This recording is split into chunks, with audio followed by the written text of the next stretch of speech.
Pues nada, bueno, pues bienvenidos a esta segunda clase de la asignatura de Ciencia, Tecnología y Sociedad del Máster en Educación en Pedagogía con mención Educación Técnica y Tecnológica, ¿no?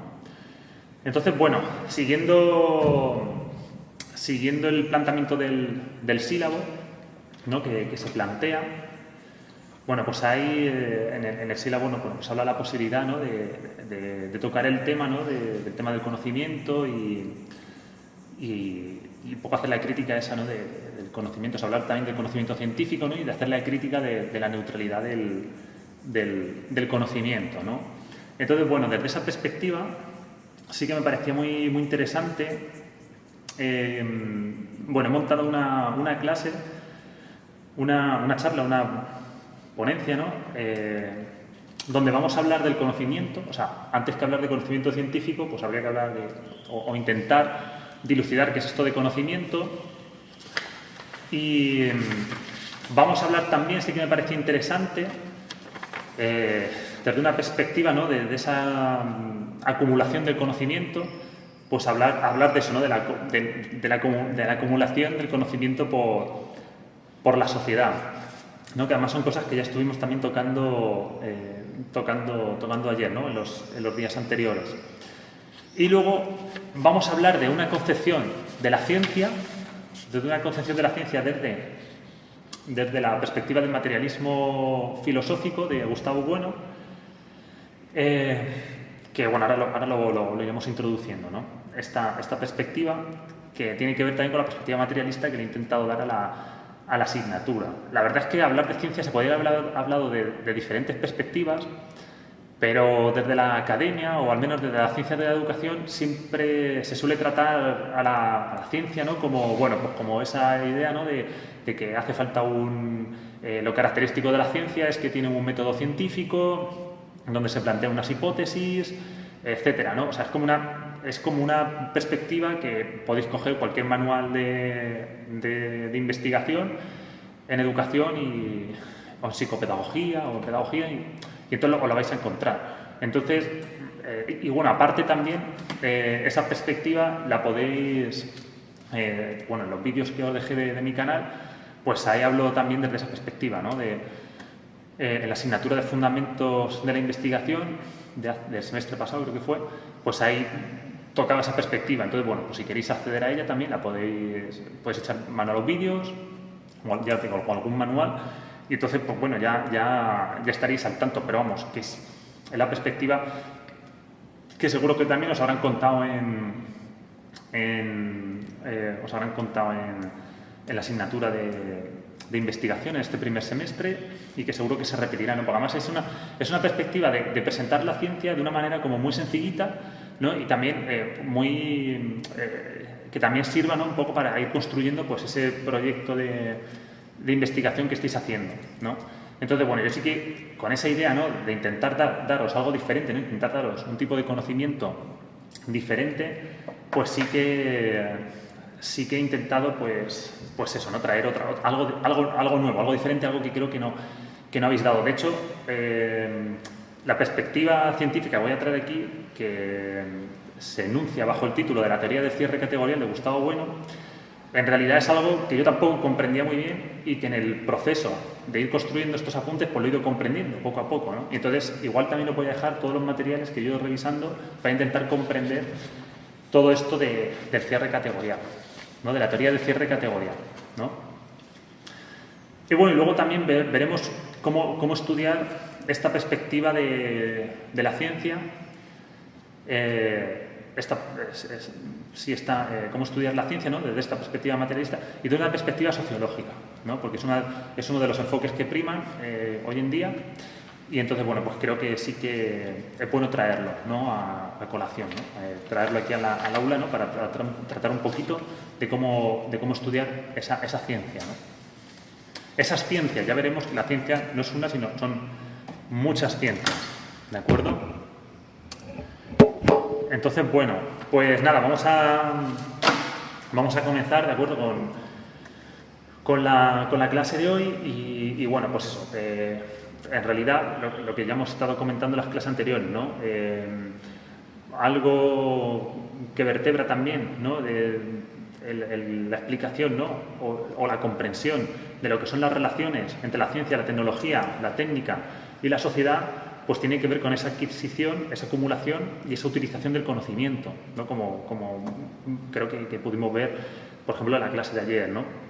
Ya comentamos en la introducción que para que se pueda dar el desarrollo de una técnica, antes tiene que haber una sociedad, más que nada porque el ser humano es un ser a priori social. En principio entendemos que primero nace lo que podemos llamar técnica y más adelante pues nace eso que podemos llamar ciencia, que también con la invención de la escritura y la lectura, pues bueno, tanto el desarrollo de la técnica como de la ciencia, el desarrollo de la sociedad en general, la cultura, de la política, etcétera, pues se va da un progreso cualitativo, ¿no? Un progreso considerable, ¿no? Entonces, bueno, antes de comenzar a ver el tema, vamos a ver una serie de términos, ¿de acuerdo? Vamos a ver una serie de conceptos que yo creo que son interesantes también, porque igual van a salir, algunos a lo mejor no salen, pero otros sí que creo que van a salir. Y creo que sí que era bueno como ver estos conceptos para más o menos tener claro de qué estamos hablando, ¿no? Igual son conceptos que si no los hemos escuchado antes, pues a lo mejor nos pillan un poco de sopetón, pero igual luego al finalizar podemos comentarlos y si no, a lo largo del desarrollo de las actividades también los vamos a ir dilucidando, ¿de acuerdo? Entonces, bueno, de hecho, he cogido los conceptos más o menos por parejas, ¿no? Los dos primeros conceptos son de epistemología, el de epistemología y noseología. Tanto la palabra epistemología como nosología vienen del griego y tanto epísteme como gnosis, ¿no?, desde una perspectiva etimológica, tanto epísteme como gnosis significan conocimiento. Logos, como sabemos, pues significa, le han dado diferentes significados, pero entre ellos está razón, palabra, doctrina o tratado. Entonces, bueno, sí, vamos a seguir las indicaciones, en este caso, de Gustavo Bueno para ver cuáles son estas diferencias entre epistemología y nosología, que además yo creo que es una diferencia que nos permite, fuera de la doctrina de Gustavo Bueno, nos permite organizarlo, ¿no? Porque a veces epistemología y nosología se confunden por completo, ¿no?, y se utilizan de manera arbitraria totalmente, ¿no? Entonces yo creo que sí que es bueno tener en claro esta distinción, ¿no? Entonces, nada, la epistemología se refiere al estudio del conocimiento, de lo que puede conocer el ser humano o cualquier ente con capacidad operatoria y cognoscitiva. La epistemología, ¿no?, como ciencia, estudia sobre lo que podemos decir que conocemos, o la forma en la que conocemos lo que conocemos, la estructura y la organización de ese conocimiento, el acceso o no a ese conocimiento o los límites de ese conocimiento. Podemos denominarla como teoría del conocimiento o más bien teorías del conocimiento, porque en realidad no hay una teoría que solamente explique esto, ¿no?, que explique la epistemología, sino nos podemos encontrar con diferentes teorías del conocimiento.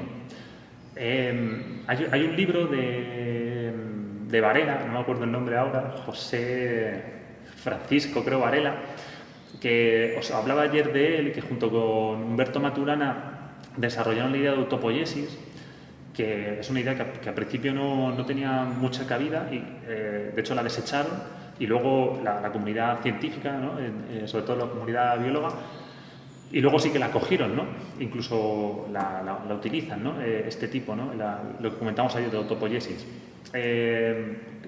Yo digo, Francisco Varela, José Francisco Varela creo que se llama,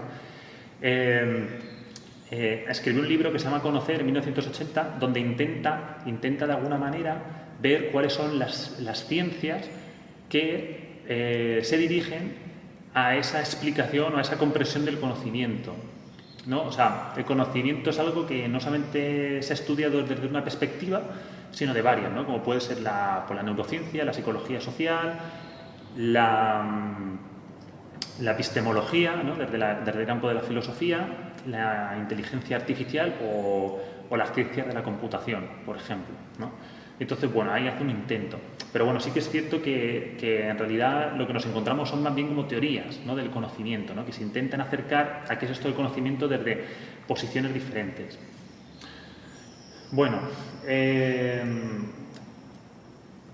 También aquí diferencio, claro, no lo meto en la dualidad porque sí que quería diferenciar entre epistemología y gnoseología, pero podemos diferenciar, como hace Platón, entre lo que es la epistemología y la doxografía también, ¿vale? La doxografía sería esa opinión, ¿vale? Esa opinión que no sabemos si es verdad, ¿de acuerdo? Y la epistemología sí que sería una opinión o una aseveración que tiene un estatus de verdad, ¿vale? En contraposición a la doxografía, doxa, que viene de opinión, ¿de acuerdo? Pues algunas nos encontramos este concepto.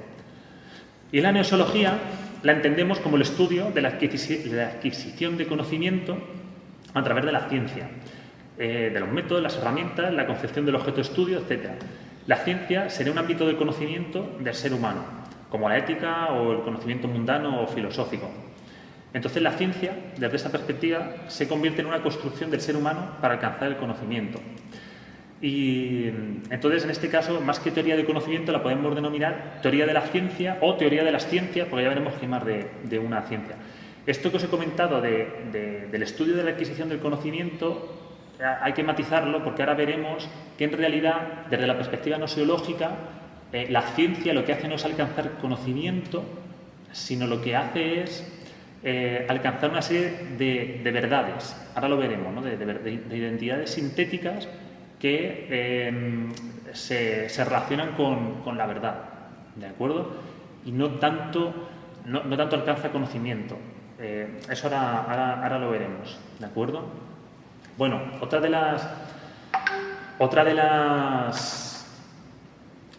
concepciones. A ver, un momento, que voy a quitar el WhatsApp, que si no me saltan los avisos. Otro de los conceptos que van a salir es el concepto es idealismo y realismo. El problema, esto es también muy importante, ¿de acuerdo? Esta perspectiva idealista y realista, ¿no? Sobre todo con lo que comentamos ayer de la modernidad. El problema del conocimiento tiene que ver con dos formas de comprender la realidad, desde una perspectiva idealista y de otra realista. Bueno, hay más formas de comprender la realidad, pero bueno, estos conceptos son una dualidad que siempre se ha trabajado, ¿no? O que siempre ha ido de alguna manera en contraposición, ¿no? Otros autores ponen el idealismo y el materialismo en contraposición también, pero bueno, por lo general siempre ha sido la vertiente idealista y realista, ¿no? La que de alguna manera se ha contrapuesto. Entonces, bueno, la perspectiva idealista lo que nos dice es que la realidad, lo que nos rodea, está formado por nuestras capacidades y nuestras percepciones. O sea, nosotros damos forma a la realidad a través de las posibilidades de conocimiento de la mente humana, ¿no? O sea, nosotros conformamos esa realidad. Manuel, disculpe, dice un compañero que por favor le acepte la clase. William. Sí, no me aparece nada para aceptar en clase, así que supongo que le tiene que dar al este. Ya le di. Al este, sí. O sea, con que le da el enlace ya está. O sea, la clase está abierta, no está cerrada a nadie. Bueno, como decía, el idealismo, eso tiene que ver, ¿no? O sea, el problema del conocimiento tiene que ver con estas dos formas de comprender la realidad, ¿no? Desde una perspectiva idealista y realista, ¿no? La perspectiva idealista lo que nos dice es que la realidad, lo que nos rodea, pues está formado, ¿no? Pues esas capacidades, percepciones que nosotros damos o sea, que nosotros damos forma a esa realidad, ¿no? A través de las posibilidades de conocimiento de la mente humana. En cambio, la perspectiva realista nos dice que la realidad es algo que no depende de nosotros, no depende del ser humano, sino que nuestra realidad estuvo y estará ahí tanto si existimos como si no existimos. O sea, la realidad es algo que se refleja en la mente humana y que el ser humano debe alcanzarlo porque es algo que está ahí, es algo inamovible, es algo que siempre está ahí y entonces el ser humano tiene que intentar alcanzarla, ¿no? Y entonces, de alguna manera, se representa en nuestro cerebro, ¿vale? Tanto una postura como la otra pues presentan una serie de deficiencias, ¿no? Porque al final lo que hacen es poner el fundamento de la realidad o en la perspectiva idealista o en la perspectiva realista, ¿no? Entonces, bueno, pues siempre, al final, cuando se piensa sobre esto, siempre aparece una serie de aporías irresolubles que de alguna manera o en algún momento del camino pues estancan la argumentación, ¿no? Y entonces, bueno, pues hay que volver a repensar, ¿no? Sobre estas dos posiciones. Otros conceptos que creo que van a aparecer también es el de ontología y metafísica.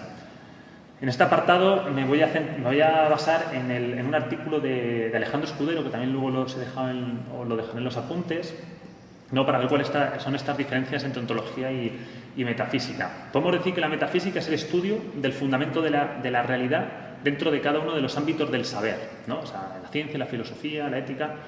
La metafísica lo que busca es explicar la realidad a través de un fundamento que puede ser el ser humano, la idea de bien, Dios, la idea de naturaleza, etc. O sea, la metafísica, tal y como lo entiendo, la metafísica lo que intenta es buscar un fundamento único y absoluto, ¿no? de lo que es la realidad, ¿no? Para explicar, para comprender pues toda la realidad. Bueno, esto se relaciona con posturas monistas, ¿no? Más que pluralistas, que piensan que, bueno, que solamente si hay una sustancia, ¿no? que gobierne pues, el mundo, ¿no? que nos rodea. En cambio, la ontología es el estudio del ser, del ente, ¿vale? O sea, ontología, ¿no? sería onto de ente, ¿no? Y logos de lo que hemos dicho en el tratado, de razón, etc. Entonces sería el estudio de este ente, pero ¿de qué ente? De ese ser del ente, ¿no? Entonces, claro, ¿por qué podemos estudiar este ser del ente? O sea, cuando estudiamos el ser del ente, entendemos, por contraposición a la metafísica, de que no hay una unión entre lo que es el ente, que seríamos nosotros, ¿no? Cualquiera de nosotros, estos objetos, etcétera, y el ser, que es lo que determina al ente. Entonces, como no hay una relación, entendemos que el ser puede ser plural, por ejemplo, ¿no? Pero bueno, eso es algo que hay que estudiarlo, ¿no? Entonces, bueno, pues esa es la diferencia, ¿no? entre metafísica y ontología. ¿De acuerdo? La metafísica busca un fundamento de la realidad y la ontología lo que dice es que, bueno, puede haber diferentes fundamentos, ¿no? O esa fundamentación es pluralista, ¿no? Puede haber diferentes elementos, ¿no? que determinen al ente, ¿no? Entonces, bueno, ser y ente, para diferenciarlo, ser y ente. El ente es lo que existe, los objetos de la realidad. Y el ser es lo que determina al ente, ¿vale? La justificación, explicación, la esencia o principio que rige a ese ente. La aparición de un ente, pues ya presupone, ¿no? o supone la existencia del ser. Otro concepto que los introduje al final, que creo que ya lo comentamos ayer, y realmente los he puesto juntos, pero a lo mejor no tenían por qué haberlos puesto juntos. Axiología y praxeología. La axiología proviene del griego axia, que significa valor, dignidad, y logos, ¿no? que luego ya hemos visto lo que significaba. Y entonces, bueno, pues la axiología lo que estudia es la naturaleza de los valores. ¿A qué le damos valor y por qué? ¿En qué sentido le damos valor a algo, ¿no? por encima de otra cosa? ¿Y cómo explicamos esto, ¿no? O sea, es el estudio de los valores, ¿no? de esa naturaleza, ¿no? de por qué valoramos lo que valoramos de esta manera, ¿de acuerdo?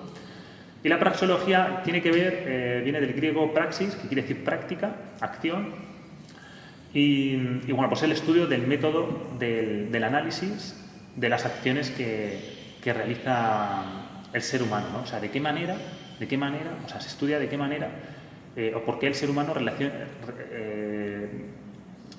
esas acciones, ¿no? y qué subyace, ¿no? a esas acciones que realiza el ser humano, ¿no? Os comentaba ayer que esto lo comentan algunos filósofos, ¿no? como César Rendueles, por ejemplo, que comentan que las ciencias sociales son unas ciencias praxeológicas, ¿no? porque en realidad por mucho que investiguemos, siempre va a surgir algo nuevo, algo que no se explica, ¿no? por lo anterior, y es muy difícil establecer como una serie de leyes inamovibles, ¿no? como las leyes de la relatividad, por ejemplo, ¿no? o el teorema de Pitágoras, ¿no? que siempre es igual. No, pues en las ciencias sociales, en este caso educación, pues siempre hay un progreso, ¿no? de este conocimiento y que no se asienta, ¿no? ¿Y por qué? Pues porque siempre la investigación, bueno, pues se basa en esa práctica, ¿de acuerdo? Lo que conocemos se basa en esa práctica, ¿de acuerdo? Bueno, ya después de presentar estos conceptos, pues vamos a adentrar en el primer epígrafe, ¿no? que sería que tiene por nombre, que tiene por título, ¿qué es el conocimiento? ¿no? La pregunta de ¿qué es el conocimiento? Bueno, pues es importante, ¿no? que nos preguntemos qué es el conocimiento, porque de alguna manera este conocimiento, lo que conocemos, organiza nuestras vidas ¿no? Porque en base a lo que conocemos, pues organizamos nuestra forma de vivir, ¿no? Nuestras acciones, nuestros pensamientos, nuestras creencias, etcétera, ¿no? De hecho, nuestras creencias y nuestras ideas son conocimiento, ¿no? que tenemos de las cosas. De hecho, el conocimiento, una de las características del conocimiento es eso, ¿no? O sea, como nos comportamos de una manera u otra, entendemos que conocemos algo, ¿de acuerdo? Esto fue la base de la psicología, ¿no? Que decían, bueno, no hay tanto que especular con qué ocurre dentro del cerebro o por qué hace esto o el otro el ser humano, sino lo que hay que hacer es ver la conducta que el ser humano tiene, ¿no? Y así nació la psicología, ¿no? Por esa observación de la conducta. Bueno, para dilucidar la cuestión de qué es el conocimiento, vamos a ver cuáles son los ingredientes de este conocimiento, cuáles son los elementos que necesitamos para que se dé el conocimiento. Bueno, en primer lugar, necesitamos un ente que conozca, un sujeto capaz de conocimiento. Aquí ya hemos dicho que el conocimiento es una capacidad, igual esto habría que verlo. Y necesitamos de algo que sea conocido, o sea, un objeto de conocimiento. Por lo general, los seres vivos son los que presentan la capacidad de conocer. Sí que es cierto que hoy está en debate, hay algunos artículos interesantes, ¿no?, de que hablan del debate sobre si las plantas conocen, de que, pues, efectivamente, si entendemos que el conocimiento es una reacción ante un estímulo, ¿no?, porque entiende que un ser vivo, pues como se ha movido de una determinada manera o ha tenido una reacción, pues eso es conocimiento, pues entonces se dice eso, que las plantas pues puede que tengan la capacidad de conocer. No me voy a meter en este barro porque no lo tengo tan claro, pero sí que hay algunos artículos interesantes, ¿no?, que hablan sobre ese conocimiento de las plantas. También esto depende de que entendamos por conocimiento o que entendemos por sujeto del conocimiento o ser vivo que tiene conocimiento, ¿no? Bueno, por ir un poquito al origen, ¿no?, de este conocimiento, pues Platón fue uno de los primeros filósofos que reflexionó sobre el tema del conocimiento. En su diálogo El Teeto, que os recomiendo que leáis, que está muy bien, en el libro 5 de los diálogos de Platón, que creo que lo he dejado, si no lo he dejado, lo puedo dejar luego, de la editorial Gredos, bueno, pues ahí establece 3 formas de conocimiento, ¿no? Una, como lo que podemos percibir por los sentidos, ¿no? O sea, el conocimiento es lo que percibimos por los sentidos, ¿no? Por el tacto, la visión, el oído. Y eso, ¿no? En el diálogo de Platón, aparece Sócrates y Teeto, pues Sócrates compara esta idea, ¿no?, que le da Teeto, con la idea de Protágoras, ¿no? Protágoras fue otro filósofo anterior, que dice que Protágoras dijo que el hombre es la medida de todas las cosas, de las cosas que son en cuanto que son y de las cosas que no son en cuanto que no son.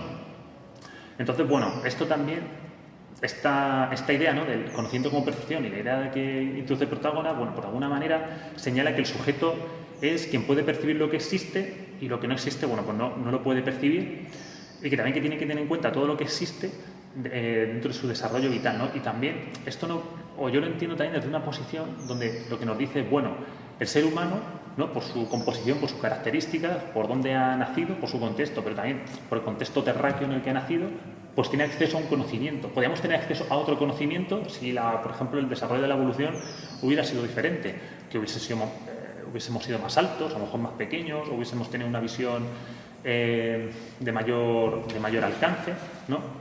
Pero no es así, o sea, tenemos el cuerpo que tenemos y a través de nuestro cuerpo pues podemos acceder a la realidad que podemos acceder, ¿no? Entonces, bueno, también lo entiendo desde esta perspectiva, no sé, que de alguna manera estamos anclados también a nuestras condiciones materiales que nos ha dado la evolución, de alguna manera, ¿no?, que nos ha permitido la evolución dentro de la Tierra, ¿no? Si hubiésemos evolucionado en otro planeta, pues a lo mejor hubiésemos tenido otro tipo de conocimiento, ¿no? Esto hay un libro que está muy bien que se llama Hombre y Mundo, de Wolfgang Welz, que habla de esto, ¿no? Y entonces habla, por ejemplo, ¿no?, él pone el ejemplo de que, por ejemplo, cuando los astronautas se van a la Luna y pasan un tiempo, o fuera del espacio y pasan un tiempo, al volver se dan cuenta de que han crecido, ¿no? Porque como la gravedad es menor en la Luna, ¿no?, pues entonces sus vértebras de alguna manera pues creo que era el tema de las vértebras, ¿no?, que se han como separado un poquito, ¿no?, o se han ensanchado, ¿no?, porque no están atadas a la gravedad y entonces pues vuelven más alto, ¿no? Fijaos cómo las condiciones de un planeta pues pueden determinar nuestra nuestro cuerpo, ¿no? Nuestro fenotipo, nuestro cuerpo, vaya. Bueno, otra concepción que da Platón en el Teeto es que que el conocimiento puede ser, desechan la idea de que el conocimiento es la percepción, porque si no, pues todo podría ser conocimiento, y puede haber algún conocimiento que pueda ser engañoso, ¿no? Que veamos algo que no sea así, ¿no? Que confundamos una persona con otra, por ejemplo, y entonces dicen que el conocimiento debe ser opinión verdadera. O sea, ¿qué es la opinión verdadera? Pues aquella opinión que no se basa solo en lo percibido, sino también en la comprobación racional de esto que hemos percibido, ¿no? O sea, aquí se desarrolla que una reflexión, de aquí se parte, ¿no?, a una reflexión que nos lleva a la tercera acepción, ¿no?, del conocimiento, que dice que el conocimiento es la opinión verdadera reflexionada y razonada, pero acompañada de una explicación. O sea, no solamente se trata de que podamos razonar algo en abstracto, sino que ese razonamiento pues tiene que ir acompañado de un ejemplo práctico, ¿no?, que nos diga, pues mira, esto es así porque tenemos este ejemplo. Bueno, esto pues son concepciones de conocimiento, ¿eh? Tampoco, como dijimos ya en las clases anteriores, no se intenta cerrar ninguna idea de conocimiento, ningún concepto, ¿no? Para Platón, el conocimiento es algo que lo hemos poseído en nuestra vida no terrenal, es decir, que el conocimiento es algo que lo hemos poseído antes de llegar a este mundo, ¿no? Y que una vez que estamos en este cuerpo mortal, pues entonces el conocimiento es la reminiscencia, ¿no? Son los recuerdos de lo que ya sabíamos, ¿no? Entonces, claro, para Platón estos conocimientos se encuentran en un lugar, ¿no?, al que no podemos acceder, ¿no? Esto lo representa muy bien con el mito de la caverna. No sé si lo habéis escuchado alguna vez. Bueno, el mito de la caverna lo que nos viene a decir es que estamos anclados, ¿no?, a una cueva, ¿no?, donde solamente podemos ver sombras, ¿no? Podemos ver la apariencia de los objetos y esas sombras, ¿no?, las da el sol, ¿no?, que sería el conocimiento antiguo, ¿no?, que tenemos que intentar alcanzar. Entonces, cuando nos desembarazamos de nuestras cadenas, podemos ir escalando por la cueva, podemos salir de la cueva y entonces intentar llegar al sol, que sería como esas ideas, ¿no?, como esas ideas que en verdad son inalcanzables, ¿no? O sea, el saber, el conocimiento es algo en lo que siempre se está pensando, razonando, pero nunca se llega a alcanzar del todo. De aquí viene la idea de amor platónico, ¿no? El amor platónico no es que queramos a alguien y no nos corresponda. El amor platónico es amor a la sabiduría que nunca se alcanza, ¿de acuerdo? Pero bueno, siempre se extrapola, ¿no?, al amor romántico, ¿no?, de alguna manera. Bueno,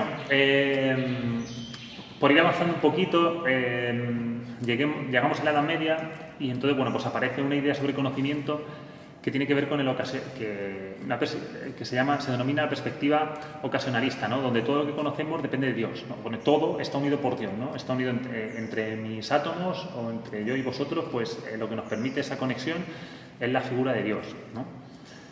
Con Descartes, que ya lo comentamos un poquito ayer, no hicimos alguna introducción ayer, ¿no?, pero aquí pues igual vamos a ir poniendo como más piezas, ¿no?, más teselas, ¿no?, de este mosaico, que es el conocimiento, ¿no?, o todo esto que estamos viendo. Con Descartes, en vez de tener el conocimiento, que ahí señala la importancia del sujeto que conoce para estructurar y organizar la realidad, ¿no? Descartes es el que dice lo de pienso, luego existo. Entonces, como puedo estar seguro de que pienso, ¿no?, o sea, es de lo único que puedo estar seguro, entonces, pues a partir de ahí tengo que ir construyendo todo lo que conozco, ¿no? Y bueno, y luego, pues, claro, Descartes dice que hay una res cogita y una res extensa, ¿no? La res cogita soy yo el que piensa y la res extensa es el resto, ¿no? Es el resto de cosas a las que yo accedo, pero accedo desde mi propio conocimiento. Y Descartes también utiliza la figura de Dios diciendo de que Dios no va a permitir que nos equivoquemos, ¿no? Entonces, ¿cómo puedo estar seguro de que lo que conozco, lo conozco de verdad? Bueno, pues porque Dios no...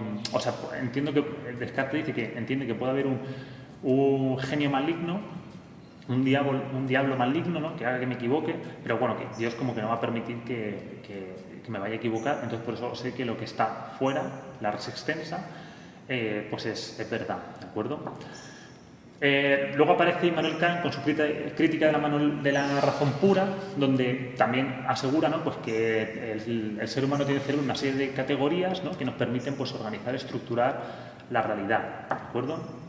Bueno, estas dos perspectivas idealistas pues, nos llegan a nuestros días cobrando impulso pues, a través de la fenomenología de Husserl, ¿no? Que luego va a continuar Heidegger o Gadamer, etcétera, ¿no? Fijaos, más dentro del apartado de la educación, que nos toca más con la educación, se encuentra la ciencia de la psicología y comentar eso, que la psicología se separa de la filosofía por la necesidad de explicar la conducta del sujeto y de la mente pues a través de los datos empíricos, de los datos que podíamos observar. En este caso, ¿no? Que aquí ya se produce una escisión, ¿no? Filosofía, psicología, y por la vía de la psicología pues nos encontramos, por ejemplo, a Piaget. Creo que ya lo comentamos ayer, pero bueno, pues Piaget desarrolla lo que él denomina epistemología genética.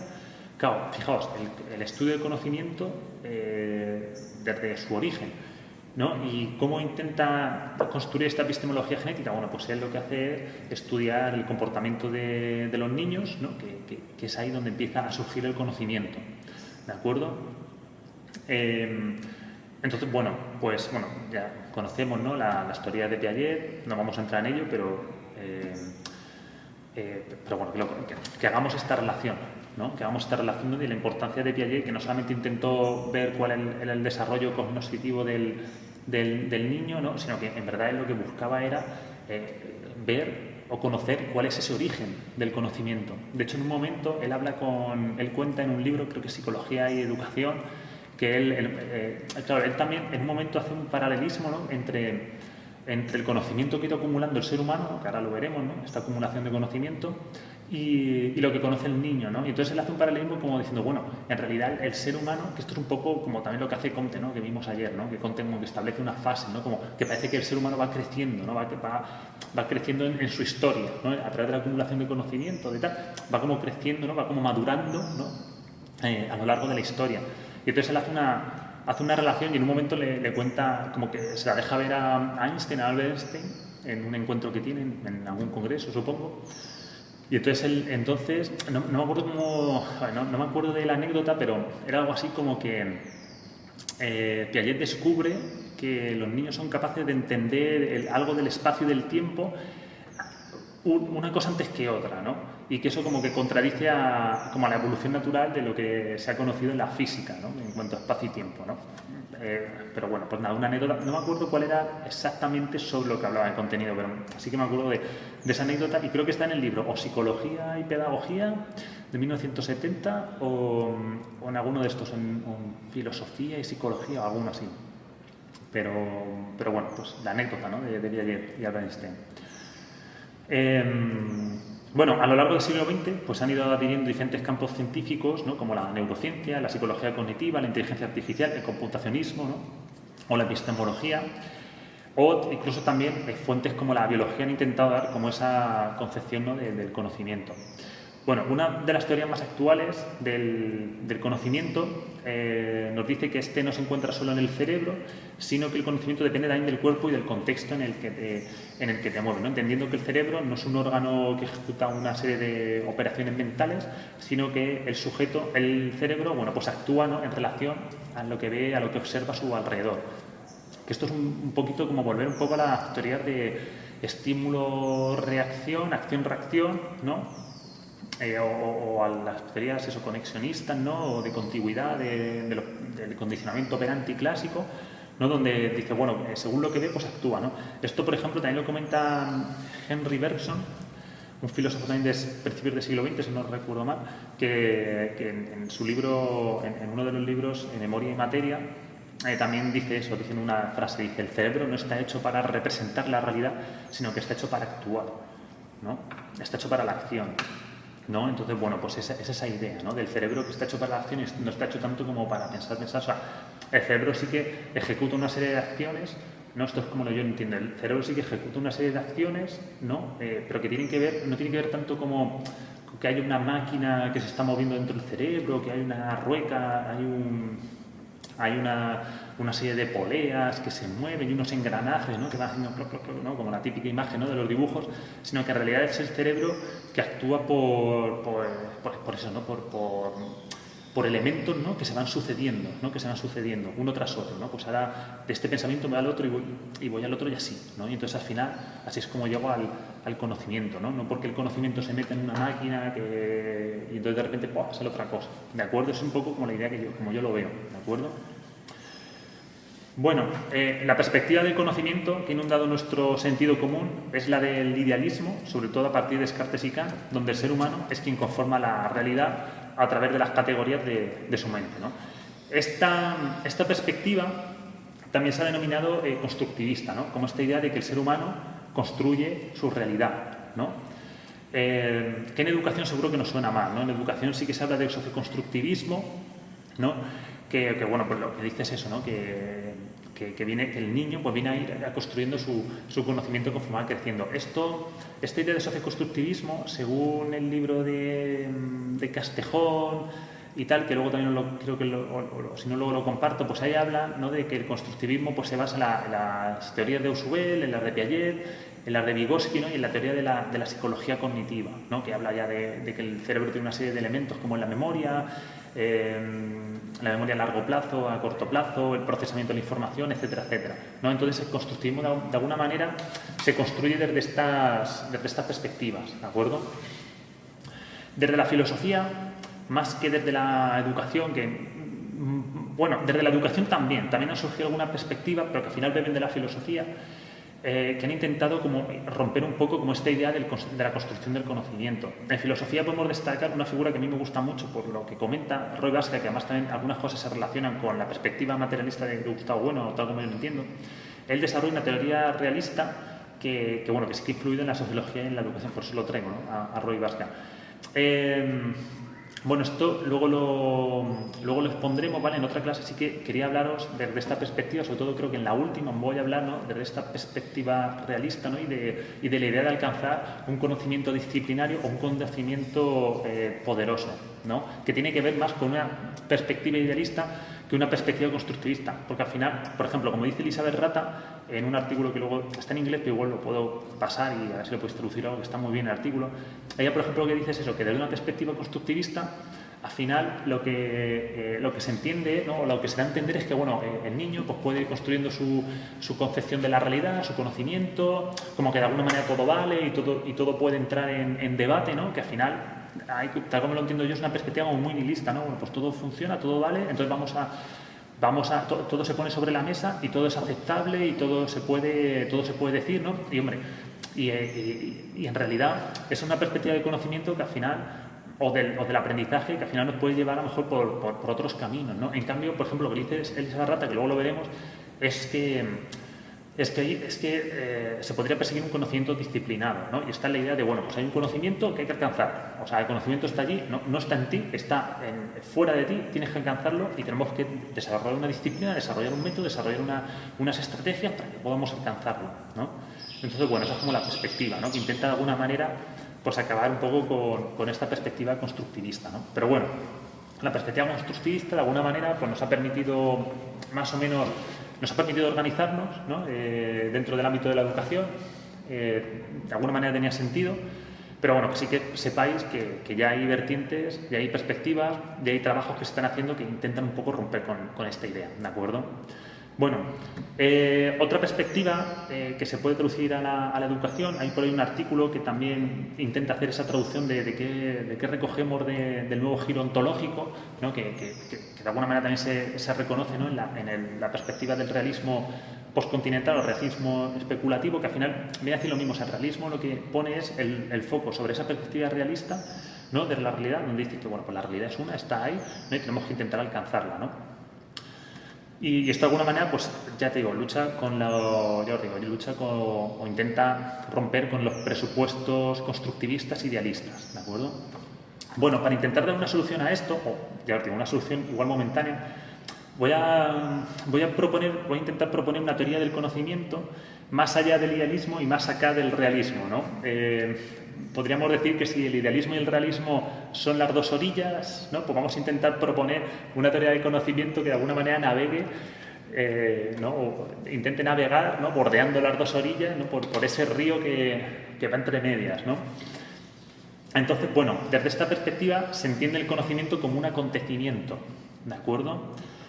Esto significa que es necesario que exista un sujeto capaz de ejercer su influencia en la realidad y que sea capaz de conocer, o sea, que es un sujeto operatorio capaz de operar en la realidad, actuar en la realidad y conocerla, pero necesitamos también de una realidad que sea, que pueda ser conocida, o sea, necesitamos de algo que pueda ser conocida, ¿no? Aquí no ponemos el fundamento en ningún lado, ¿no? Sino de alguna manera entendemos que hay un fundamento dualista, ¿no? O sea, donde necesitamos las dos orillas, ¿no? Para poder construir este río, ¿no?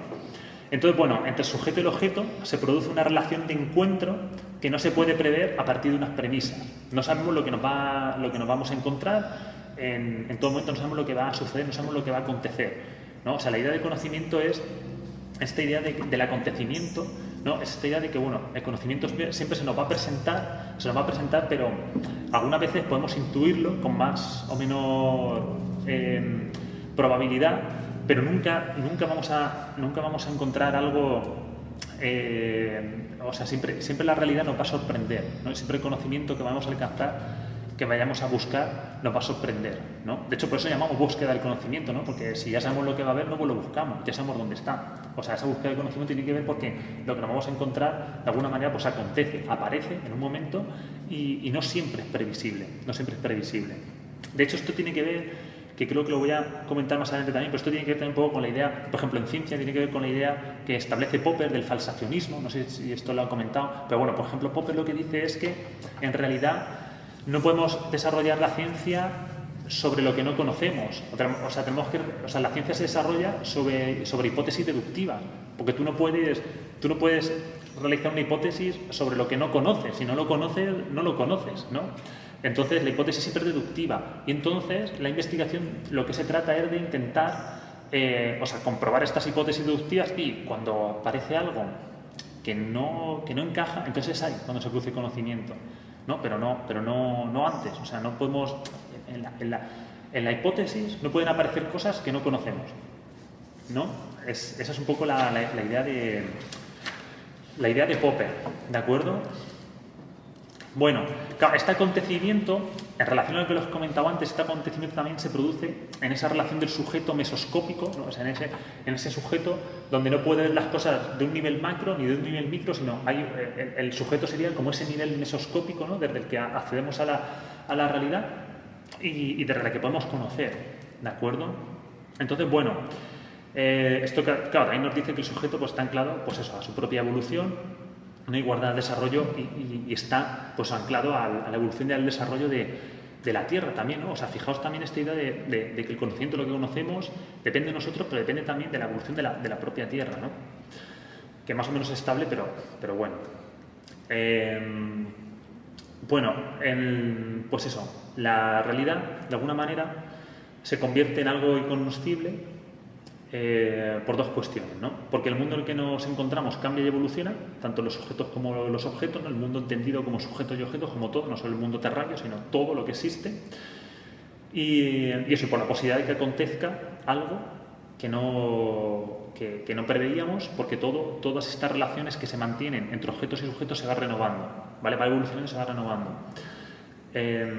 Y la imposibilidad de conocer toda la realidad, ¿no? O sea, solo podemos conocer una pequeña parte de la realidad. Esto es lo que dice Roy Bhaskar. Roy Bhaskar lo que dice es que al final la ciencia lo que hace es coger un cuadro, o un redondel, ¿no? Coger un punto de toda la realidad y observarlo y obtenerlo. Pero, ¿qué ocurre? Que al solamente investigar un punto de la realidad o un cuadro de la realidad, nos queda todo el resto de la realidad, ¿no? Y el resto de la realidad también influye dentro de ese punto. Nos guste o no nos guste, pero también influye. Entonces, claro, no podemos conocerlo todo. No podemos conocerlo todo a la vez, ¿no? Porque como solo vamos a hacer un punto, o sea, tendríamos que conocer todo el mundo a la vez, tenemos que investigar todo el mundo a la vez, pero eso no se puede, porque además tenemos diferentes ciencias. No hay una ciencia del todo, ¿no? Sino hay diferentes ciencias, ¿no? Que nos permiten acercarnos a la realidad. La perspectiva de Gustavo Bueno, se me ha ido y me ha venido una idea, pero la perspectiva de Gustavo Bueno también de alguna manera navega por aquí, ¿no? Ahora lo veremos. Bueno, vamos con el segundo epígrafe. Ya de conocimiento, bueno, pues he aportado esta idea de conocimiento como acontecimiento, que es una idea que yo le estoy dando vuelta, ¿no? De manera personal. De hecho, me gustaría que se convirtiera, lo dejo caer porque se dice que cuando dices las cosas luego se acaban realizando, ¿no? Me gustaría que se convirtiera o esta idea o navegar por aquí en una futura tesis en el campo de la filosofía. Y entonces, bueno, entonces es algo como que en lo que le voy dando vueltas, ¿no? Lo comparto como una primicia, ¿no? Supongo, o como algo. En realidad, todo esto que os he contado en realidad no surge todo de mí. O sea, esto en realidad lo he cogido de otros autores que luego también os compartiré los libros, ¿no? Pero bueno, de alguna manera he intentado pues unirlo todo, ¿no? Para intentar comprender qué es eso del conocimiento. Bueno, nada, vamos con el segundo epígrafe, ¿no? El conocimiento acumulado de la sociedad. Como comentábamos, pues el conocimiento es parte de la sociedad, es algo intrínseco al ser humano y a la formación de las sociedades, ¿no? Así como la filosofía, la ciencia, etc.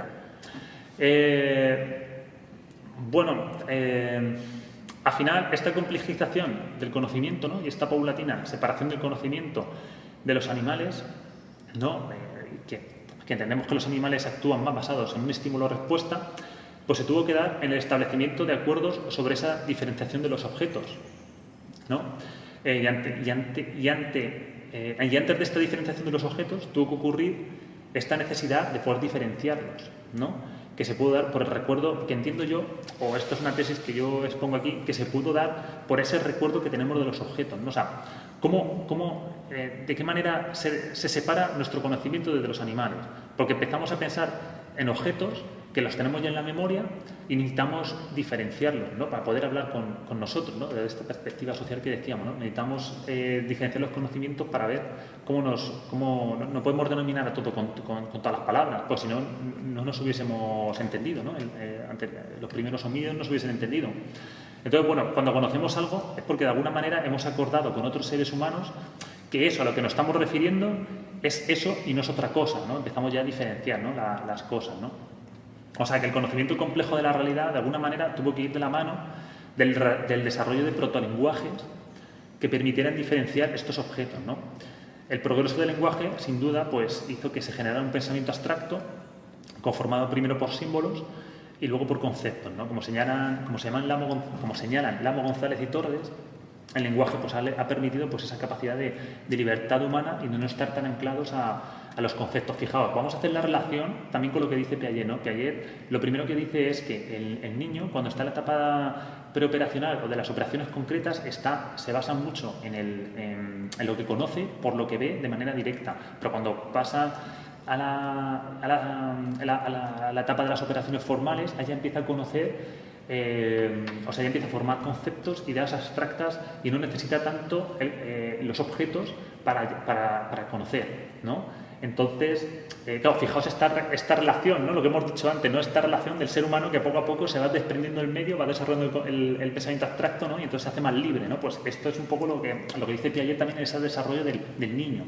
¿de acuerdo? ¿Vale? Fijaos esa relación que decíamos antes, ¿vale? Bueno, sin duda la memoria tuvo que estar en el origen de esta complejización del cerebro, ¿no? Porque la memoria es lo que nos permite pues, acumular este conocimiento, ¿no? Es como lo primero donde acumulamos conocimiento, ¿no? Y que de alguna forma pues, organiza lo que es la cultura, ¿no? O va generando lo que es la cultura de los pueblos y comunidades, ¿no? Y que se pueden pasar a otras generaciones.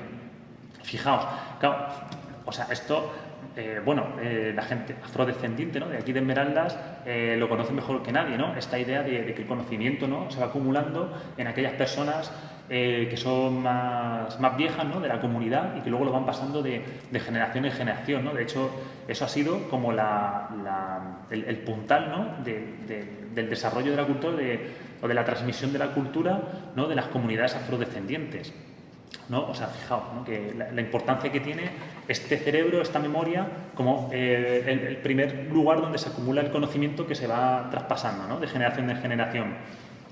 Bueno, si bien es cierto que cada vez generamos más conocimiento que se va acumulando, no quiere decir que el progreso del conocimiento mantenga un sentido vertical ascendente, donde el último conocimiento sobre alguna materia, ¿no? O sea, alguna ciencia, pues es lo último, ¿no? Y ya supera el anterior, ¿de acuerdo? Esto es lo que comentamos ayer.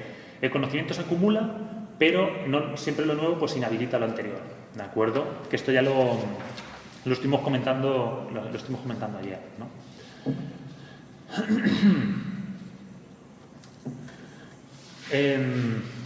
Claro, Claro, cuando decimos que un conocimiento, ¿no? Desde el ámbito científico, cuando decimos que un conocimiento no inhabilita al anterior, a lo mejor podemos pensar que la ciencia no ha dado respuestas claras o respuestas verdaderas, ¿no? Entendiendo el conocimiento como lo verdadero que se puede comprobar, ¿no? En realidad lo que ocurre es que al final lo que hace la ciencia es intentar descubrir una serie de verdades que nos permiten comprender la realidad, pero puede haber en algún momento dos teorías que nos permitan comprobar la realidad, ¿no? Y no es sino cuando seguimos investigando que ya pues hay alguna teoría que nos vale más que otra, ¿no? Por ejemplo, siempre se cuenta creo que lo comentamos ahí, ¿no? Que Copérnico propuso el sistema heliocéntrico, ¿no?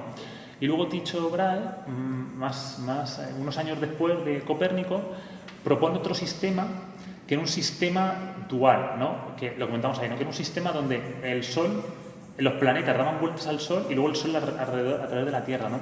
Y fijaos, tanto el sistema de Copérnico como el sistema de Tycho Brahe permitía observar las fases de Venus, creo que eran las fases de Venus, si no estoy mal, y permitía comprender las fases de Venus. Entonces, los dos sistemas, de alguna manera, pues funcionaban en ese momento, ¿no? Y no fue hasta que Galileo ya observó el cielo que dijo, no, los planetas no dan vueltas alrededor del Sol, ¿no? Pero fijaos, hasta que no se avanzó, tanto el sistema de Copérnico como el de Tycho Brahe, pues funcionaban, ¿no? Para entender la realidad, ¿no? Por ejemplo, cosas que sí que se han desechado. Por ejemplo, antes se creía que cuando se quemaba cuando se quemaba algo, cuando se quemaba una vela, por ejemplo, se creía que había una sustancia que era el flogisto, creo que era el flogisto, si no recuerdo mal, que lo que hacía era la sustancia que permitía que las cosas se quemaran, ¿no? Y entonces cuando desaparecía el flogisto, entonces ya, por ejemplo, tú ponías una vela dentro de un vaso, pues la vela prendía hasta que desaparecía el flogisto. Luego se descubrió que en realidad lo que hace prender las velas es el oxígeno, ¿no? No el flogisto. Entonces ya, por ejemplo, la idea del flogisto pues ya sí que se desechó. Por ejemplo, se creía también que había una sustancia en el mundo, ¿no? Que nos rodeaba, que era el éter. Que el éter era pues como una sustancia por la que viajan los rayos del sol, etcétera. Y eso, bueno, en una investigación de Michelson y Morley, pues al final una investigación que se hizo con espejos para verla, un poco complejo de explicar, para ver los rayos de luz, cómo se refractaban en los espejos. Entonces, a través de esa investigación vieron que ya no, que el éter en realidad no existía, ¿no? Bueno, igual ocurre con las manifestaciones culturales artísticas, ¿no? O con las convenciones sociales, que es una forma de conocer, ¿no? No se puede decir que una obra de arte es mejor que otra, o que una obra de arte ya automáticamente, ¿no? O que el nuevo arte ya rompe con el anterior, sino que, bueno, pues cada obra de arte, ¿no? Pues tiene su momento y nos permite pues explicar esta realidad, ¿no? Bueno, una de las claves para el desarrollo de la sociedad ha sido esta acumulación del conocimiento a lo largo de la sociedad. ¿Y esto cómo se explica? Pues se explica por lo que estamos haciendo aquí, ¿no? Por este proceso de enseñanza-aprendizaje. Que este proceso, bueno, pues se trata de esa transmisión del conocimiento de una generación a generación. Claro, lo transmitido, ¿qué era? En primer lugar, ¿qué fue lo transmitido? Pues aquello que nos permitía sobrevivir, y más tarde, pues de alguna manera, eso que nos permitía vivir bien, ¿no? Primero tuvimos que ver cómo labrar el campo y cómo cazar animales, y luego ya, bueno, dijimos, bueno, ya hemos labrado el campo, ahora vamos a ver cómo tenemos que gastar menos esfuerzo en labrar este campo, ¿no? Bueno, podemos decir, siguiendo a James Bowen, uno de los libros que también os dejé, que la educación es ese proceso cultural de transmisión de las técnicas de control del medio ambiente.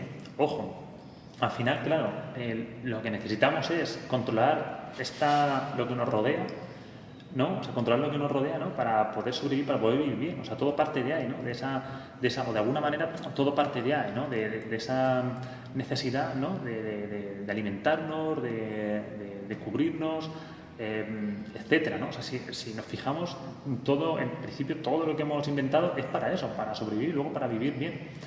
Y esa es un poco su razón de ser, ¿no?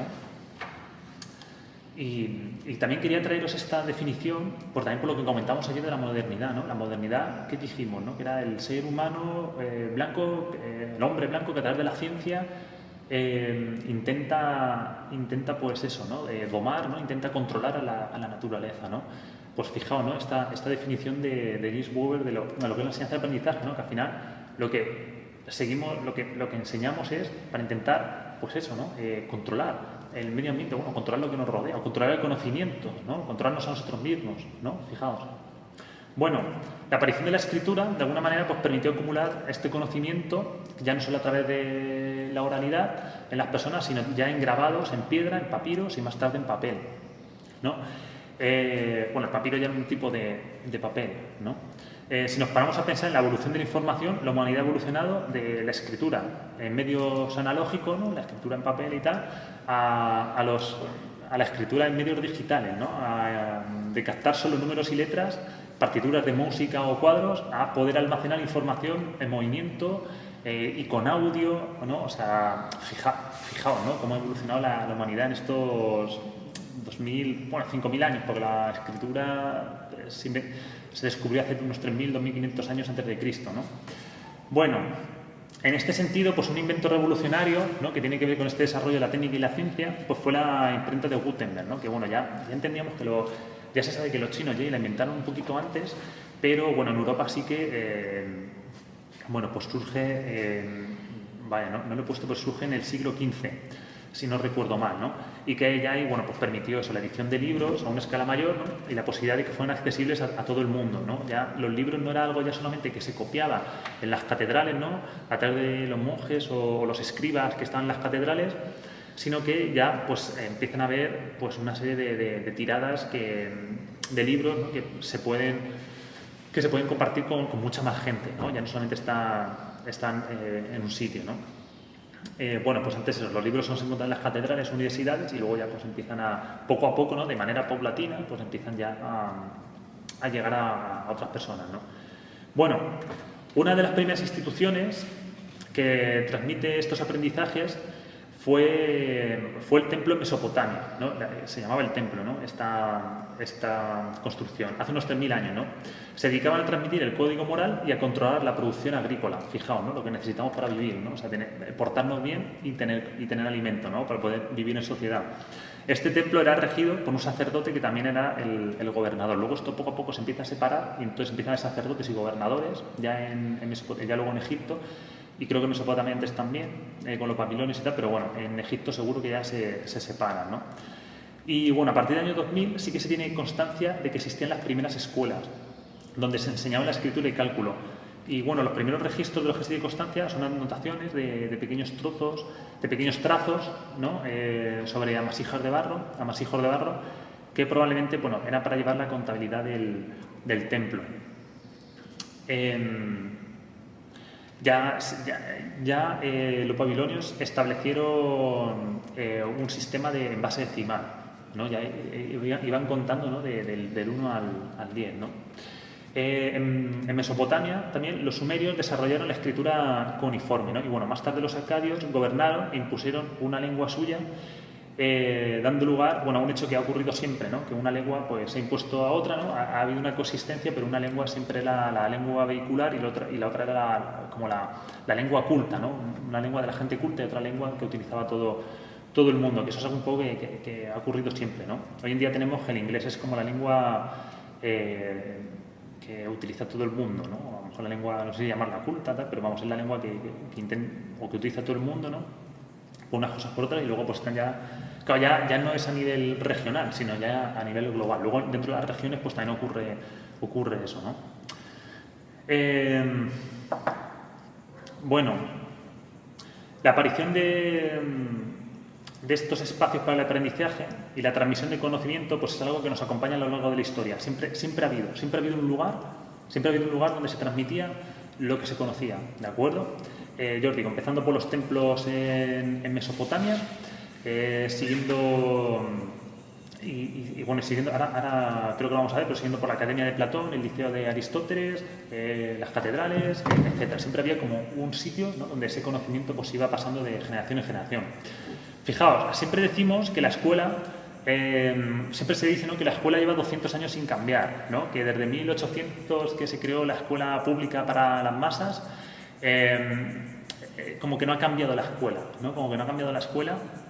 Y es un poco siempre lo mismo, ¿no? En realidad, bueno, en 1950 o así, no, antes, en 1945 así, se descubren unas tablillas, también con, creo recordar, escritura cuneiforme, y entonces, bueno, un investigador las traduce, Kramer las traduce, y en 1949 escribe un artículo, ¿no?, donde habla de qué aparecen esas tablillas de barro.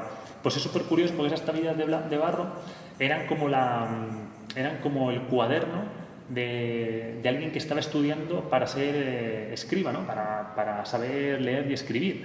Y entonces el chico que escribe esto, en esta tablilla, en la tablilla aparece pues cómo es su día a día, ¿no?, como él tenía que describir cuál era su día a día. Y entonces es súper curioso porque el día a día que aparece en esa tablilla de barro es como el día a día de cualquier niño en cualquier parte del mundo. Explica pues eso, que se levanta, que su madre le prepara el almuerzo, que se tiene que preparar para el colegio, que si llega tarde el profesor le va a regañar, le va a castigar, que tiene que escribir tantas cosas, tiene que hacer un ejercicio donde tiene que escribir tantas cosas en la tablilla, etcétera, etcétera, ¿no? O sea, ya os digo, siempre se dice eso, ¿no?, que la educación no ha cambiado en 200 años, no ha cambiado en 5.000 años, yo creo, la educación, ¿no? Siempre se repite un poco los mismos patrones. Tengo que ir a la escuela, me tengo que sentar, tengo que escuchar al profesor, que es el que sabe, me tiene que enseñar, tengo que hacer actividades, tengo miedo de llegar tarde porque me castiga, mi madre me prepara el almuerzo, ¿no? O sea, luego llegaba a casa y mi padre me tiene que escuchar la lección, ¿no? Esa idea del padre que corrige la lección al niño, bueno, algo curioso, ¿no? Bueno, aparte de la enseñanza de la escritura y de los números, también la enseñanza del arte de la guerra cobra también un sentido importante. En Lacedonia, conocida también como Esparta, se desarrolla una enseñanza militar basada en la relación viril de atracción sexual y la pederastia entre hombres y adolescentes, entre 15 y 16 años. Lo que se dice que sería pues, una moral caballeresca, de amor fraternal, ¿no?, y de protección de la vida en el campo de batalla. Ojo, que aquí la pederastia no se entiende de manera despectiva, sino es ese amor que existe entre el guerrero que tiene más experiencia con los nuevos que están entrando y que les van adentrando poco a poco en este arte. Pero bueno, sí que es cierto que sí que se conoce que se practicaba la homosexualidad, ¿no?, en esta parte de Grecia, pero bueno, como algo, no tenía connotaciones culturales negativas, ¿no?, sino como algo que era normal, ¿no?, dentro de ese proceso de aprendizaje. Lo que pasa es que, bueno, fijaos, la palabra pederastia viene de eso, de paidos, niño, y de erastes, que quiere decir amante. Lo que pasa es que, bueno, pues esa palabra ha tenido ya como un significado negativo, ¿no?, en nuestra sociedad. Bueno, pues porque la cultura va avanzando y de alguna manera pues esa palabra pues tiene hoy un significado negativo, o igual que homosexualidad, antes no tenía un significado negativo, pero poco a poco pues sí que va cobrando pues ese significado negativo que aún en algunas sociedades, en determinados círculos aún está, ¿no?, por desgracia. Bueno, en este paso de una educación predominantemente militar, ¿no?, en Esparta, se pasa a una educación más cívica, ¿no?, más preparada en la atención del ciudadano, más preparada en ese desarrollo de las cualidades, de las capacidades que tiene que tener un ciudadano, ¿no? Y aparecen las primeras escuelas por la necesidad de formar de manera colectiva a los jóvenes y no tanto de manera individual, ¿no?, como se hacía, ¿no? Algunas familias tenían lo que se llamaba el pedagogo, el ayo, que el pedagogo, el ayo, lo que hacía era guiar al niño, que por lo general podría ser un esclavo, ¿no? Y entonces lo que hacía era, bueno, pues guiarle más o menos, que no, sobre todo en su moral, ¿no?, que no se descarriara, que no hiciera cosas malas, etcétera, ¿no? Eso era como un poco la función del pedagogo ayo, que luego los romanos también la recogen, esa idea, ¿no?, del pedagogo. Bueno, otros lugares, por ejemplo en Grecia, de formación de adultos más bien, eran las escuelas de los sofistas, ¿no?, filósofos que lo que pretendían era pues convencerte con su retórica, ¿no? Los sofistas podrían ser a lo mejor un poco los cantamañanas, ¿no?, que te querían convencer de algo, ¿no?, más que buscar ese saber, ¿no? Por así decirlo. A veces se compara, yo lo comparo los sofistas como los cuñados, ¿no? Que sabían de todo y te intentaban convencer de alguna cosa, ¿no? Bueno, también encontramos la Academia de Platón como otro de los elementos, otro lugar donde se impartía saber o conocimiento, ¿no? Como dijimos ayer, ¿no? Que en el frontispicio, ¿no? Se podía leer: está prohibida la entrada a todo aquel que no sepa geometría, ¿no? Señalando la importancia de este saber, o también la importancia de las ciencias, ¿no? De saber de otras cosas, ¿no? Bueno, Aristóteles, que fue discípulo de Platón, pues montó el Liceo más adelante también, ¿no? Como esa continuación. Bueno, para seguir avanzando, porque no podemos hacer un repaso, ¿no? Por todas las instituciones educativas de la época. La verdad es que es un tema interesante, pero muy extenso, muy profundo. Pero bueno, por ir avanzando. Los romanos recogen este legado de los griegos, creo que esto también lo comentamos ayer, que desarrollan una educación primaria, secundaria y superior, ¿no? Al principio, esta era una educación privada para las grandes familias, ¿no? Que bueno, por lo general lo utilizaban esclavos, ¿no? Esclavos griegos, ¿no? Esclavos que se habían traído de Grecia. Pero bueno, más tarde se vio esa necesidad de generar una escuela pública, ¿no? Más que la educación fuera privada. No todos los maestros eran esclavos, algunos venían de familias de bien, ¿de acuerdo? Y bueno, después de la educación romana, el siguiente paso importante fue la adopción de una educación, fue la adopción de la educación por la religión cristiana, ¿vale? Los cristianos, bueno, al principio sí que eran perseguidos, ¿no? Estaban perseguidos los cristianos, luego se les deja tener más o menos libertad, ¿no? Dentro del Imperio Romano, pero luego en el 313, ¿no? Siendo Constantino el César. Bueno, estaban divididos, los romanos se dividían entre el César y el Augusto. La verdad es que no me acuerdo si Constantino era César o Augusto, no era como dos formas de mandar, ¿no? Uno gobernaba más políticamente y el otro más militarmente. Pero bueno, Constantino es el que legaliza la religión cristiana en 313 y Teodosio en 380 ya establece el cristianismo como la religión del imperio, ¿no? Entonces, bueno, la educación cristiana pues al final se reproduce en esta escuela monástica, ¿no? De orientación católica, ¿de acuerdo? O sea, es la religión católica. Luego ya vendría el luteranismo y tal, y habría escisiones. Por otro también estaban los judíos, también, pero bueno, la religión católica es la que tiene más peso, ¿de acuerdo? Bueno, pasemos ahora a partir del siglo XIII se desarrollan las universidades, pero bueno, antes de las universidades ese saber se acumulaba en las catedrales, ¿no? A lo largo de la Edad Media. Pero bueno, vamos a empezar a hablar de las universidades, ¿de acuerdo? El concepto de universidad, como otros los lugares donde se acumula, ¿no? y se traspasa el conocimiento, bueno, esta idea de universidad se relaciona con la idea de alcanzar el saber supremo, ¿no? El saber universal, ¿no? Universal viene, universidad viene de unum, que significa lo uno, y versus significa hacia, ¿no? O sea, la universidad, ¿qué es lo que quiere ir? Hacia lo uno, ¿no? Hacia el conocimiento verdadero, que luego no es solo un conocimiento, ¿no? Pero, como ya hemos visto, pero en ese momento sí que se creía que el conocimiento estaba en un lugar, ¿no? Y era allí donde había que dirigirse, ¿de acuerdo? Las universidades emergen pues, entre el siglo XI y el siglo XIII, en la decadencia de la Edad Media, ya, o sea, en la decadencia antes de entrar en la época del Renacimiento. Y bueno, las primeras universidades pues, fueron la Universidad de Bolonia en 1008, la de Padua en 1222, la de Nápoles en 1224 y la de París en 1150. Denominada la Sorbona, esto es una curiosidad, denominada la Sorbona por Robert de Sorbonne, quien fundó uno de los primeros colegios para ser habitado por universitarios, ¿no? Donde podían vivir y podían relacionarse, ¿no? En el 1953. Bueno, como hemos comentado, el antecedente de esta universidad pues, se encuentra en los monasterios o catedrales, donde los monjes se encargaban de copiar y difundir pues, estas obras de los pensadores antiguos, ¿no? Sobre todo fuertemente influenciados por Aristóteles, ¿no? O sea, el desarrollo de la escolástica en la Edad Media se da sobre todo por esa influencia de Aristóteles y de otros filósofos como Santo Tomás, Agustín de Hipona, ¿no? Que van desarrollando esta doctrina, ¿vale? A partir de aquí. En América Latina, bueno, las primeras universidades se enfocaban en las humanidades y ciencias sociales, ¿de acuerdo? Sobre todo en el derecho o la teología o la filosofía que estaba relacionada con la teología.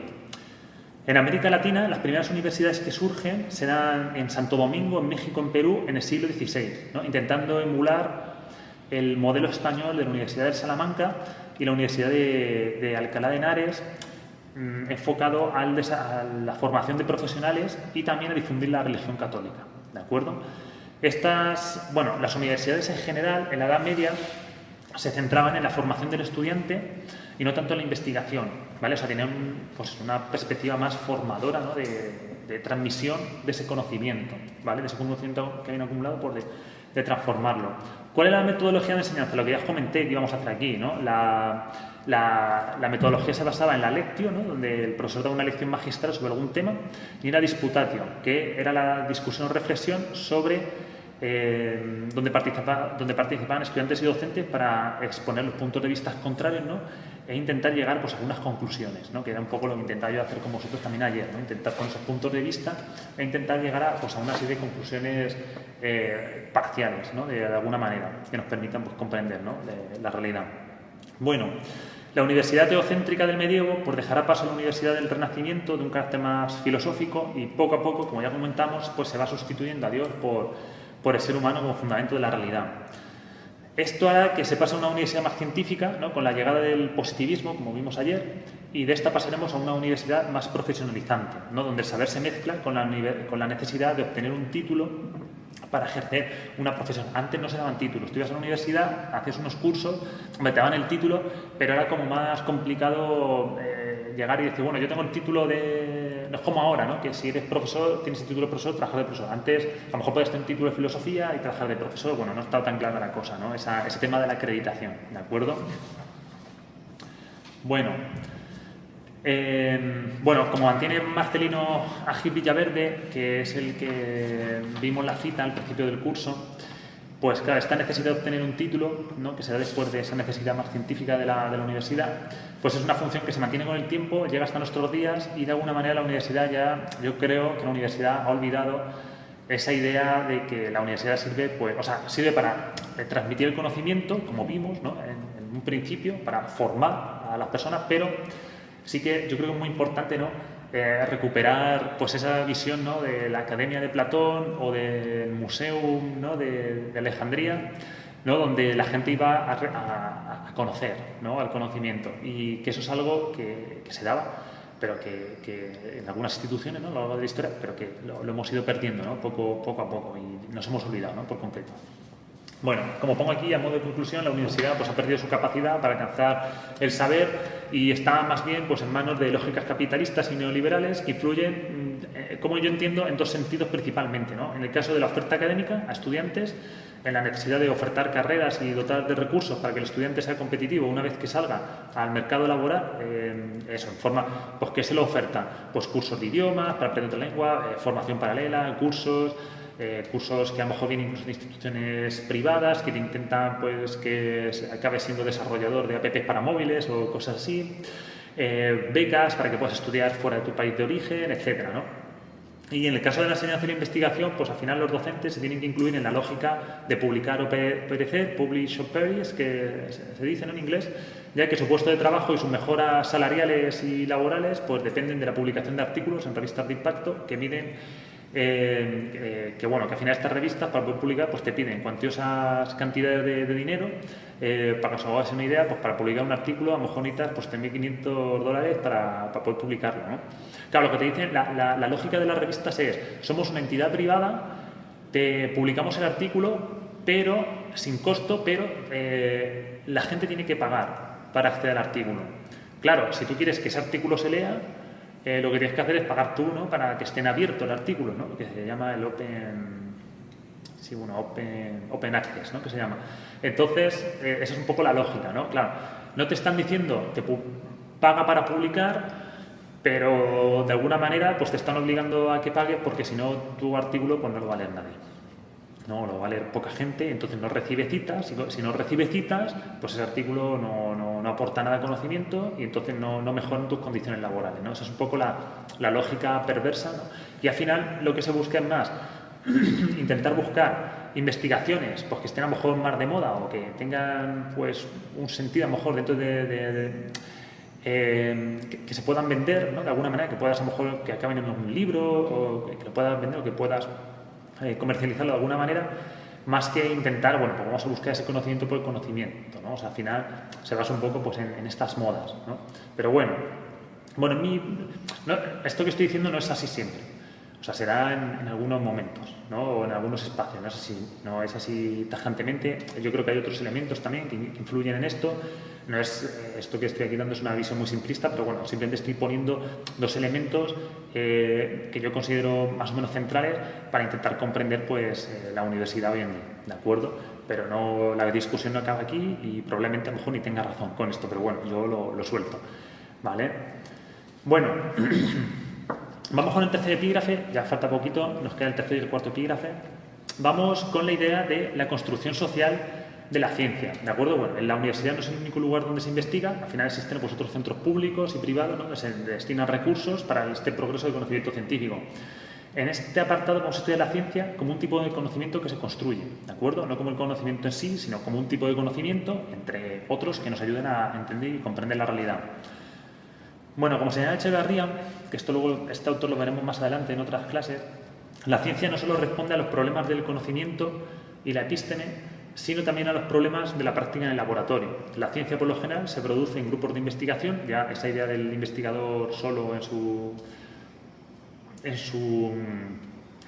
sótano o en su guardilla, eso ya ha desaparecido, ¿no? Ya se tiene que investigar pues, a través de grupos de investigación, universidades o en laboratorios, etcétera. Y eso, ¿no? Pues esta práctica del científico, pues a ver, se viene atravesada, ¿no?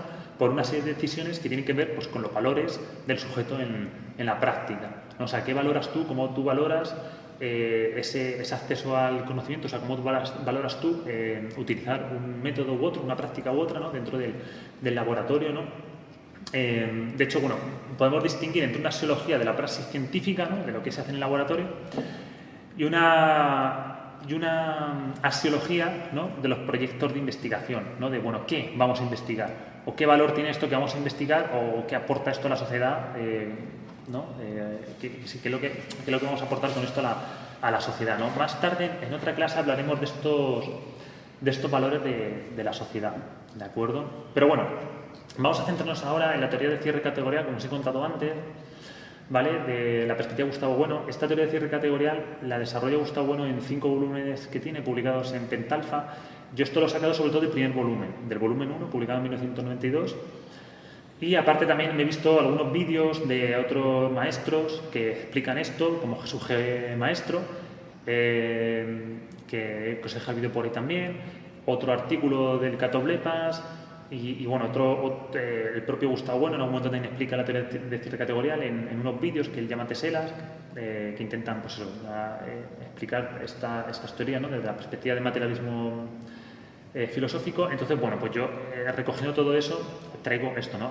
Espero que igual me equivoco en alguna cosita, pero bueno, yo creo que lo he desarrollado de tal manera que creo que no me equivoca, la verdad, ¿vale? Igual esto luego lo podéis comparar con lo que dicen otros autores, lo que está escrito en otros sitios, ¿de acuerdo? Y cualquier fallo que veáis, cualquier cosita, pues igual lo podemos comentar y esto se arregla, ¿de acuerdo? Fijaos, la ciencia, la investigación, al final también es esa historia de los aciertos, pero también la historia de los errores, ¿no? Cuántas veces nos hemos equivocado para llegar a algún sitio, ¿no? Y bueno, la idea es, como os decía al principio, prefería equivocarme bien antes que daros cualquier cosilla sencilla y no equivocarme, ¿no? O sea, prefería equivocarme y aprender, ¿no? De estos errores. Bueno, veamos la teoría del cierre categorial. Vale, bueno, esta teoría lo que señala es que la ciencia pertenece a un campo cerrado, que el sujeto operatorio debe operar, ¿no? En este campo para obtener una serie de verdades, ¿de acuerdo? Esto es lo que dice la teoría de cierre categorial, que es un poco lo que hemos repetido antes, ¿vale? Pero eso, ¿no? O sea, es ese sujeto, ¿no? Que opera en una ciencia, ¿no? Para obtener esas verdades. Bueno, el ser humano es un sujeto operatorio porque opera en la realidad y en este caso opera en cada campo de la ciencia para obtener verdades dentro de esos campos. O sea, ya hemos dicho que la ciencia está dividida.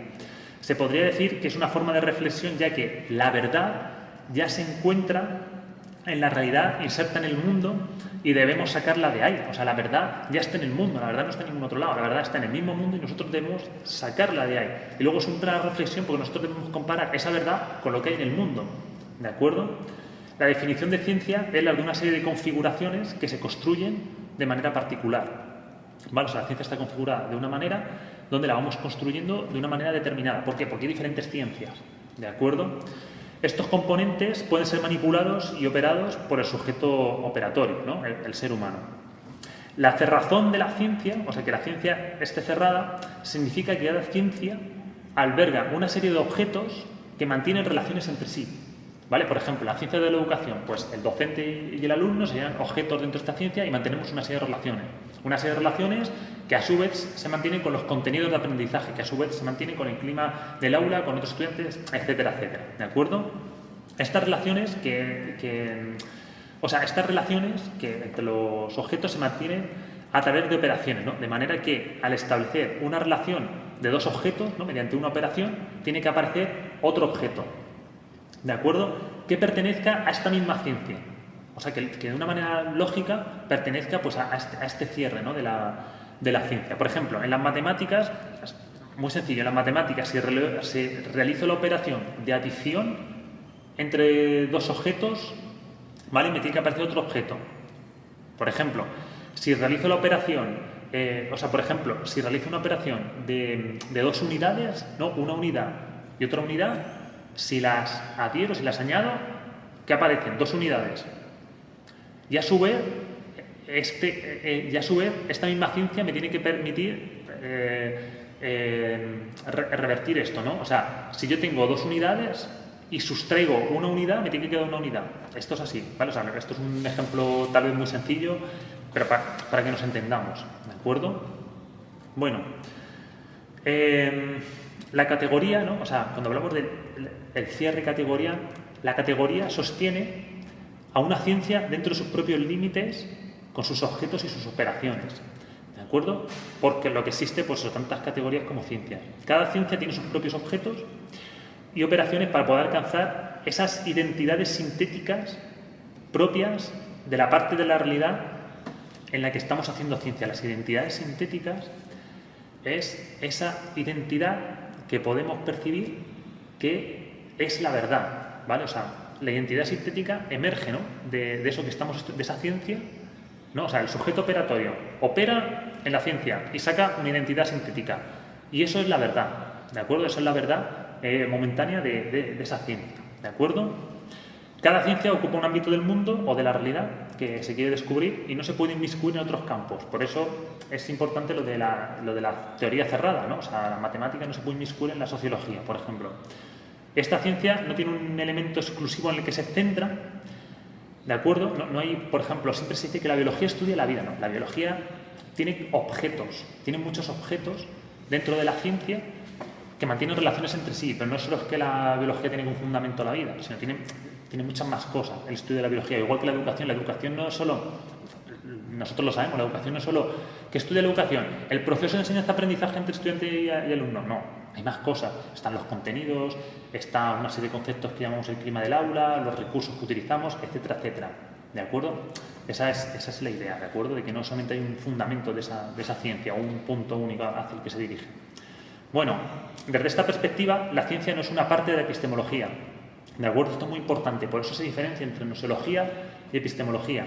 La ciencia no nos permite conocer la realidad, sino que nos permite encontrar identidades sintéticas de la propia realidad que podemos comparar con la realidad, ¿vale? Entonces la realidad nos dirá si se mantiene como verdad o no. Esto ya lo hemos comentado antes, se relaciona con el falsacionismo de Popper, ya lo hemos comentado, ¿no? O sea, nosotros no es que vayamos nosotros no vamos a investigar dentro de lo que no conocemos. O sea, la ciencia ya la conoces, ¿no? La ciencia hay una serie de objetos que ya conocemos. Entonces, al final, lo que busca esa ciencia es desde los objetos que ya conocemos, ¿no?, y que establecemos una serie de operaciones, ¿no?, y de relaciones, pues ver que, pues comprobar, ¿no? Comprobar estos objetos y, bueno, ver pues si entonces, una vez que sacamos esta información, esta identidad sintética, entonces, cuando la comparamos con la realidad, si guarda relación con la realidad, entonces se convierte en verdad, ¿de acuerdo? Esa es la idea, ¿de acuerdo? Esa es la idea. Y esa es la idea que se aleja de esa epistemología, ¿de acuerdo? O sea, nosotros podemos conocer esa identidad sintética, pero el proceso por el que se obtiene esa verdad no es conocimiento, sino es a través de esa ciencia, ¿de acuerdo? Esa es un poco la diferencia, ¿de acuerdo? Y por eso diferenciamos entre epistemología Y nosología, bueno, pues diferencia Gustavo Bueno entre epistemología y nosología, ¿no? Bueno, eso, cuando nos encontramos con resultados que no se corresponden con el hecho observado, como hemos dicho, pues entonces se produce un avance, ¿no? Entonces tenemos que ver qué ha ocurrido. Pero eso, el modo de proceder, siempre se dice que el modo de proceder, o sea, siempre se habla del método hipotético deductivo y a veces se habla del método inductivo. En realidad, el método inductivo nunca es la manera de proceder, porque la inducción lo que nos quiere decir es que podemos prever lo que no hay.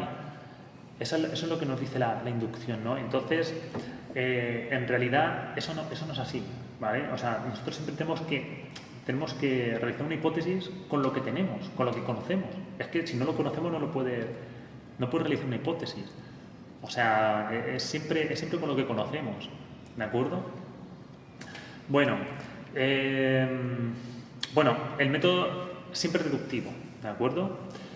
Que esto es o sea, desde lo que se plantea la hipótesis siempre es deductivo, ¿de acuerdo? Esta idea fue criticada por Kuhn y Lakatos, ¿no? Dos filósofos también de la ciencia, porque señalan que, aunque parezcan resultados que contradicen una teoría, no se desechan las teorías del todo, ¿no? O sea, es algo así como... O sea, es algo así como, bueno, no siempre que vaya a aparecer algo nuevo, ¿no? Pues se desecha lo anterior. Bueno, esto ya lo hemos comentado, ¿no?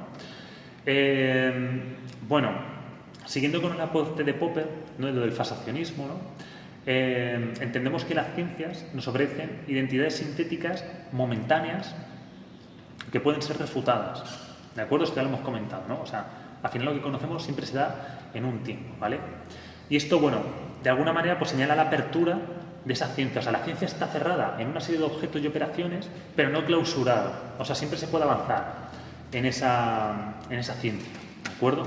Entonces, claro, desde esta perspectiva, la realidad no es algo que se construye o se representa, sino es algo sobre lo que se actúa, sobre lo que se opera, ¿no? Y entonces, al operar, obtenemos algo que al compararlo con la realidad nos dice, pues se convierte en una verdad momentánea, ¿de acuerdo?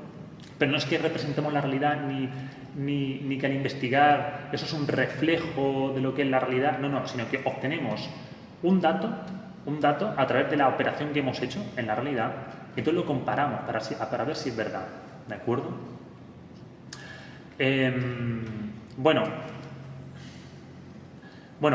Fijaos, una diferencia para que veamos, o sea, un elemento para que veamos la diferencia entre epistemología y nosología. Por ejemplo, Gustavo Bueno lo que señala, esto dice Gustavo Bueno en alguno de los vídeos, dice, o creo que también en el libro lo especifica, dice, fijaos, si nosotros cogemos un microscopio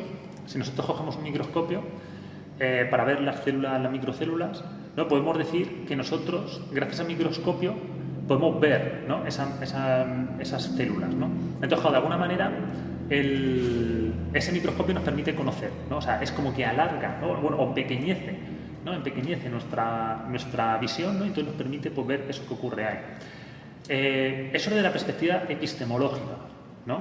Desde la perspectiva nosológica, ese microscopio se convierte en un operador que nos da una información, ¿vale? Que nos da una información nosotros. Y entonces nosotros vemos esa información, pero adquirimos esa información, ¿de acuerdo? Pero no es que nuestra visión se empequeñezca, sino que a través de ese microscopio, como podría ser otro microscopio, se convierte en un operador, ¿no? Que, pues, desde que aparece una identidad sintética que, al compararla con la realidad, al compararla con otras investigaciones, etcétera, entonces nos puede dar esa verdad, ¿de acuerdo? Bueno, igual esto más adelante con las actividades, va a haber una actividad donde vamos a trabajar esto y luego pues, más adelante lo podemos hablar, ¿de acuerdo? Vamos a seguir, que ya nos queda poquito y sí, ya nos quedan un par de páginas. Y entonces, bueno, cada una de las ciencias pues las construyen los científicos, ¿no? Que se interesan en ellas, pues desarrollando modelos, teorías, herramientas dentro del ámbito científico, ¿no? La nosología pues comprende pues el estudio de estos procesos históricos de la ciencia y bueno, pues el avance de la ciencia se puede dar por diversas razones, ¿no? Donde se deben tener en cuenta pues esas relaciones entre científicos, la posición de la ciencia en la sociedad, la importancia de la ciencia en el conjunto de la sociedad, etcétera, etcétera, ¿no? Kuhn, en 1962, en el libro de la teoría de la revolución científica, creo que se llama, si no recuerdo mal, bueno, sobre las revoluciones científicas, señala que los avances de la ciencia se producen a base de revoluciones que cambian los paradigmas de la ciencia. Esto es muy importante, ¿vale? Porque esto sí que es algo con lo que hemos trabajado, seguro que habéis trabajado en el paradigma cuantitativo y cualitativo, luego si queréis vemos esa relación, ¿vale? Pero vamos a seguir. Un paradigma sería la concepción geocéntrica, por ejemplo, de Ptolomeo o la mecánica de Newton, eso es un paradigma. Etimológicamente hablando, paradigma proviene del griego paradigma, que significa ejemplo o modelo.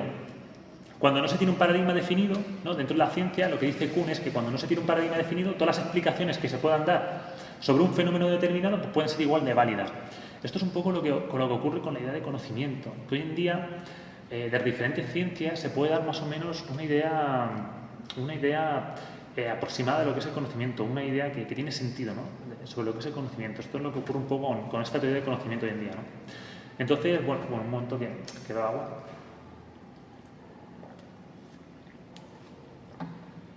Bueno, eso, cuando no se tiene un paradigma definido en la ciencia, pues todas las explicaciones que se puedan dar, pues todas pueden ser igual de válidas. En este momento de la ciencia, incluso las ideas no científicas o las ideas mitológicas pueden servir para ayudarnos a construir este paradigma como una serie de protoideas científicas, ¿no? Esas ideas científicas que aún no llegan a ser ideas científicas, pero son como protoideas, ¿no? Antes de constituir un paradigma y entrar en la fase de ciencia normal, ¿no? Que es la fase de ciencia normal es cuando tenemos un paradigma asentado dentro de un campo científico, podríamos decir que lo que nos encontramos, bueno, sería una protociencia, ¿no? Sería una protociencia antes de llegar a esta ciencia normal, ¿no? Este momento de protociencia sería cuando los científicos discuten, ¿no? Y proponen esquemas, herramientas y explicaciones pues, para un determinado fenómeno. El paradigma supone la concreción de un modelo a seguir y una serie de teorías y una serie de herramientas consensuado por los investigadores, ya que les permite explicar mejor la realidad. Y es cuando llegamos a la ciencia normal, ¿no? Para Kuhn llega un momento en el que emergen datos que no se pueden explicar en este momento de ciencia normal con este paradigma y entonces lo que dice Kuhn es que aparece una anomalía, ¿no? Aparece una anomalía que ya no se puede explicar y es cuando la ciencia entra en crisis. La ciencia entra en crisis y entonces se produce una revolución científica, ¿de acuerdo? Y entonces ahí, en esa revolución científica, bueno, pues se cambian, en principio lo que dice Kuhn es que se cambian los antiguos supuestos por los nuevos supuestos que permiten explicar mejor los descubrimientos acaecidos. La crítica que se le hace a la idea de Kuhn es que no siempre se desechan los supuestos anteriores, ¿no? Cuando se produce esta revolución.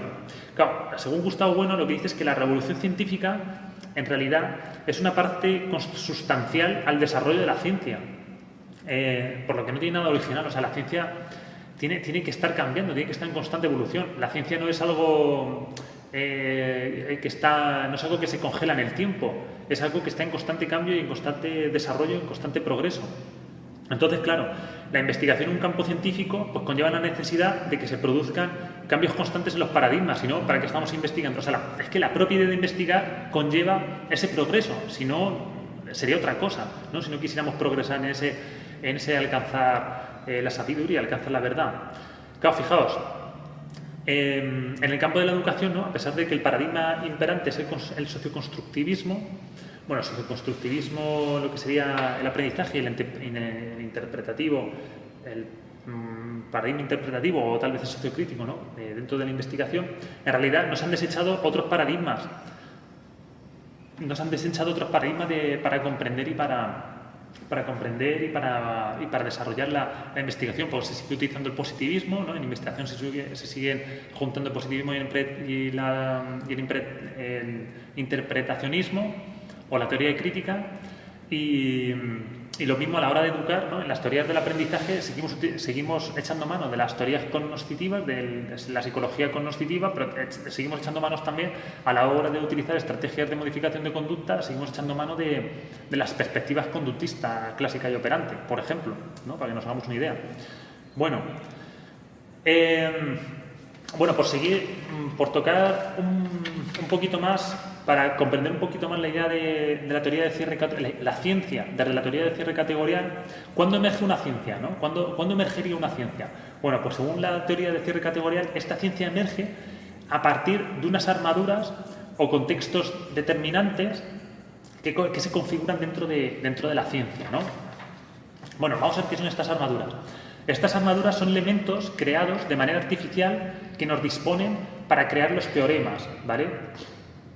Que su conjunto, los teoremas en su conjunto, pues dan lugar a las teorías, ¿no? Por ejemplo, la teoría de la evolución de Darwin son un conjunto de teoremas, ¿no? Por ejemplo, que sería, bueno, esto igual no son estos teoremas, pero para que lo pongamos de ejemplo. La teoría de la evolución de Darwin, ¿qué teoremas tiene? Que el ser vivo transmite sus características a sus descendientes, que se producen cambios en el genotipo dando lugar a fenotipos, ¿no? y que los individuos que sobreviven son aquellos cuyo fenotipo se adapta al medio. Bueno, pues las armaduras están conformadas de los términos y las relaciones que mantienen estos términos entre sí, ¿no? Entre estos conceptos que hemos visto y estas relaciones, ¿de acuerdo? No, la armadura será eso, ¿no? La idea, ¿no? De esa evolución que se da a través de los genes, ¿no? La idea de que el sujeto se adapta al medio, ¿de acuerdo? Esa será la armadura. La armadura en matemáticas en geometría será un triángulo, ¿no? Que nos permite luego hacer operaciones, pero la armadura será esa idea del triángulo perfecto, por ejemplo.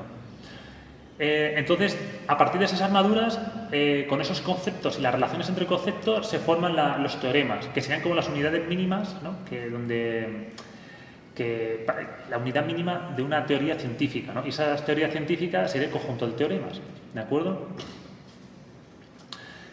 Cuando nos encontramos una información, o como hemos dicho antes, cuando nos encontramos ideas o ideas protoideas científicas, esto podría ser lo que denominamos tesis, ¿no? Una tesis sería una idea que no está comprobada, ¿de acuerdo? Eso sería una tesis, ¿no? Cuando decimos, bueno, la tesis que sostengo es tal, bueno, sostengo esta tesis, pues como no se ha comprobado, pues la sostengo hasta que se compruebe que se convertirá en un teorema, ¿no? Cuando se compruebe científicamente se convertirá en un teorema y luego en teoría, ¿no? Bueno, estos teoremas pues están formados por proposiciones. Estas proposiciones son enunciados que designan los conceptos y las relaciones que forman el campo científico. El teorema, por ejemplo, los individuos que sobreviven son los que su fenotipo se adapta al medio, se compone de proposiciones que indican algo sobre la realidad, ¿de acuerdo? O sea, estas proposiciones, ¿no? Pues están diciendo algo sobre esa realidad, ¿de acuerdo? Y esta relación de elementos de la armadura es la que forma el campo categorial que distingue una armadura de otra. O sea, estas relaciones que mantienen la armadura, ¿no? Estas armaduras pues son las que forman ese campo categorial, ¿de acuerdo? Las herramientas para alcanzar la verdad o la identidad sintética se denominan aparatos, ¿no? Aparatos u operadores, ¿no? Bueno, con estos aparatos se opera, ¿no? En la realidad para obtener pues eso, una identidad sintética que cuando se contrasta, se comprueba, se reflexiona, se convierte en esa verdad científica, ¿de acuerdo? Bueno, podemos encontrarnos con dos tipos de aparatos para diferenciar, ¿no? Para ir finalizando. Los relatores o los operadores. Los relatores serían, por ejemplo, una balanza que sostiene dos pesos, ¿no? Pues queremos ver qué pesa más que otro. Claro, ese operador, ese aparato, ¿no? Es parte, ¿no? de esa relación que se mantiene. O sea, está dentro de esa relación, ¿no? Cuando ese aparato no está en la relación de lo que estamos investigando, pues se llama un operador, ¿no? Como por ejemplo el telescopio. El telescopio lo que hace es, pues, nos da esa identidad sintética, pero no es parte de esa relación. La balanza sí, porque la balanza está influyendo, ¿no? La balanza, tal como equilibre la balanza, pues está influyendo en lo que estamos pesando, ¿de acuerdo? Bueno, a modo de conclusión de este apartado, entender la ciencia desde la perspectiva del cierre categorial supone que la ciencia es un constructo, en continua construcción, ¿no? Válgame la redundancia.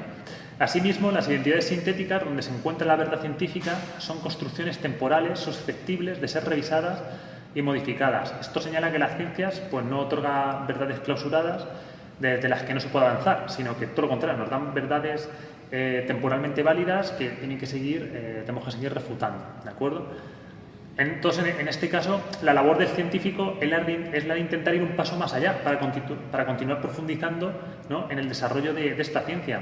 Cuanto más se investigue, pues más se ensancha este horizonte de la ciencia, ¿no?, este campo de la ciencia, ¿no? Y eso, ¿no? Y bueno, pues el descubrimiento de nuevas teorías pues no supone desechar las anteriores y mucho menos desechar los procesos por los que llegaron investigadores anteriores a esas verdades momentáneas, ¿de acuerdo? Bueno, y eso ya sea para acabar el punto 3, vamos a acabar ya con el punto 4, que vamos a... esto, bueno, pues también aparecía, ¿no?, dentro del sílabo y lo he incluido aquí, ¿no?, ya como último punto, y con esto ya finalizamos esta exposición, que sería el estudio de la ciencia desde una perspectiva sociológica, ¿de acuerdo? Se puede investigar desde otras perspectivas, pero la perspectiva sociológica es, o sea, por lo que he leído y lo que... sí, vamos, sobre todo por los textos a los que he accedido, es una perspectiva que se utiliza bastante hoy en día, ¿no? Entendiendo, y sobre todo, tiene sentido entendiendo la ciencia como un campo, ¿no?, que se construye en esas relaciones que mantienen los científicos con el medio, con el contexto, etcétera, ¿no? Entonces, bueno, siguiendo también la perspectiva de Gustavo Bueno, nos comenta que claro, se puede tener dos enfoques, ¿no?, en este estudio sociológico, ¿no? El estudio sociológico de la ciencia y el enfoque sociológico de la ciencia y el enfoque sociológico de la sociedad. Que el enfoque sociológico de la ciencia lo que nos dice es que hay un sociologismo de las ciencias que son ciencias que tienen que investigar un apartado que son más bien contextuales, ¿no?, porque investigan, por ejemplo, la lingüística, investiga pues eso, ¿no?, la producción, el lenguaje, ¿no?, pero un lenguaje determinado. O sea, hay una lingüística inglesa, una lingüística española, lingüística alemana, etcétera, etcétera, ¿de acuerdo? Y luego hay otras ciencias universales, como las matemáticas.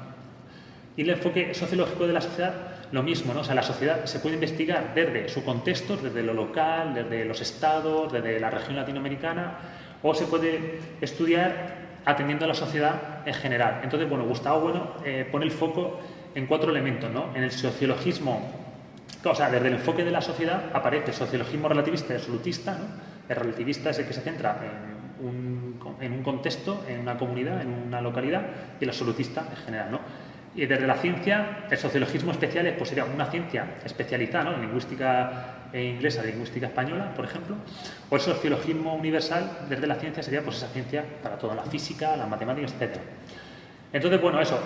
Luego, claro, esto se puede juntar, ¿no? O sea, podemos juntar, por ejemplo, el sociologismo relativista y el sociologismo especial, ¿no?, que es el que estudia la ciencia desde la perspectiva de la sociedad particular y desde una ciencia de carácter especial. Por ejemplo, lingüística, que depende de cada sociedad, ¿no? Aquí se juntan los dos contextos, ¿no? Tanto o sea, claro, aquí se juntaría eso, ¿no?, esa lingüística, ¿no?, que depende de una, por ejemplo, lingüística española, pero capaz de se estudia en un contexto determinado. Podemos juntar el sociologismo relativista, ¿no?, o sea, esa ciencia, esa sociedad contextual, esa localidad, ¿no?, con este enfoque universal, ¿no? Entonces, bueno, aquí entenderíamos que la ciencia universal se puede considerar desde una perspectiva regional. ¿Esto qué quiere decir? Esto quiere decir que, por ejemplo, en matemáticas, ¿no?, que sería esa ciencia universal, pues hay que tener en cuenta cuáles son esas aportaciones que se hacen desde los diferentes contextos particulares, ¿vale? Eso es lo que habría que tener en cuenta. Desde la perspectiva de la sociedad en su conjunto, pues diferenciamos eso, que se puede estudiar desde una ciencia particular, ¿no?, o una ciencia universal, ¿no? Entonces, por ejemplo, en el contexto de una perspectiva global, ¿no?, pues se pueden ver cuáles son los puntos en común y los puntos y los puntos diferentes, ¿no?, los elementos en común, los elementos diferentes de esas culturas, ¿no? Claro, si tenemos una ciencia, una sociedad en general, pero claro, queremos estudiar la sociedad en general, ¿no?, pero vamos a estudiar lingüística española y lingüística inglesa, ¿no? Entonces, pues, tenemos que ver, sería un estudio comparado, ¿no?, de ver qué ocurre, ¿no? Se podría estudiar, de ver qué aportaciones se hace desde esa ciencia, ¿no?, o qué ocurre en los diferentes campos científicos, o qué ocurre entre los diferentes grupos científicos, ¿no?, que estudian esa ciencia, ¿no? Y luego, nos encontramos ya pues, con una ciencia universal, ¿no? Un estudio sociológico de la ciencia, de una ciencia universal como las matemáticas y de toda la población. Que bueno, pues aquí sería ver, pues, claro, aquí ya como entendemos una ciencia en general y la sociedad en general, pues aquí lo que se podría estudiar es ver cómo se observan, pues, similitudes entre corrientes o perspectivas, ¿no? A lo mejor ya no desde un contexto global, pero sí desde, bueno, cuáles son esas perspectivas a nivel mundial, ¿no?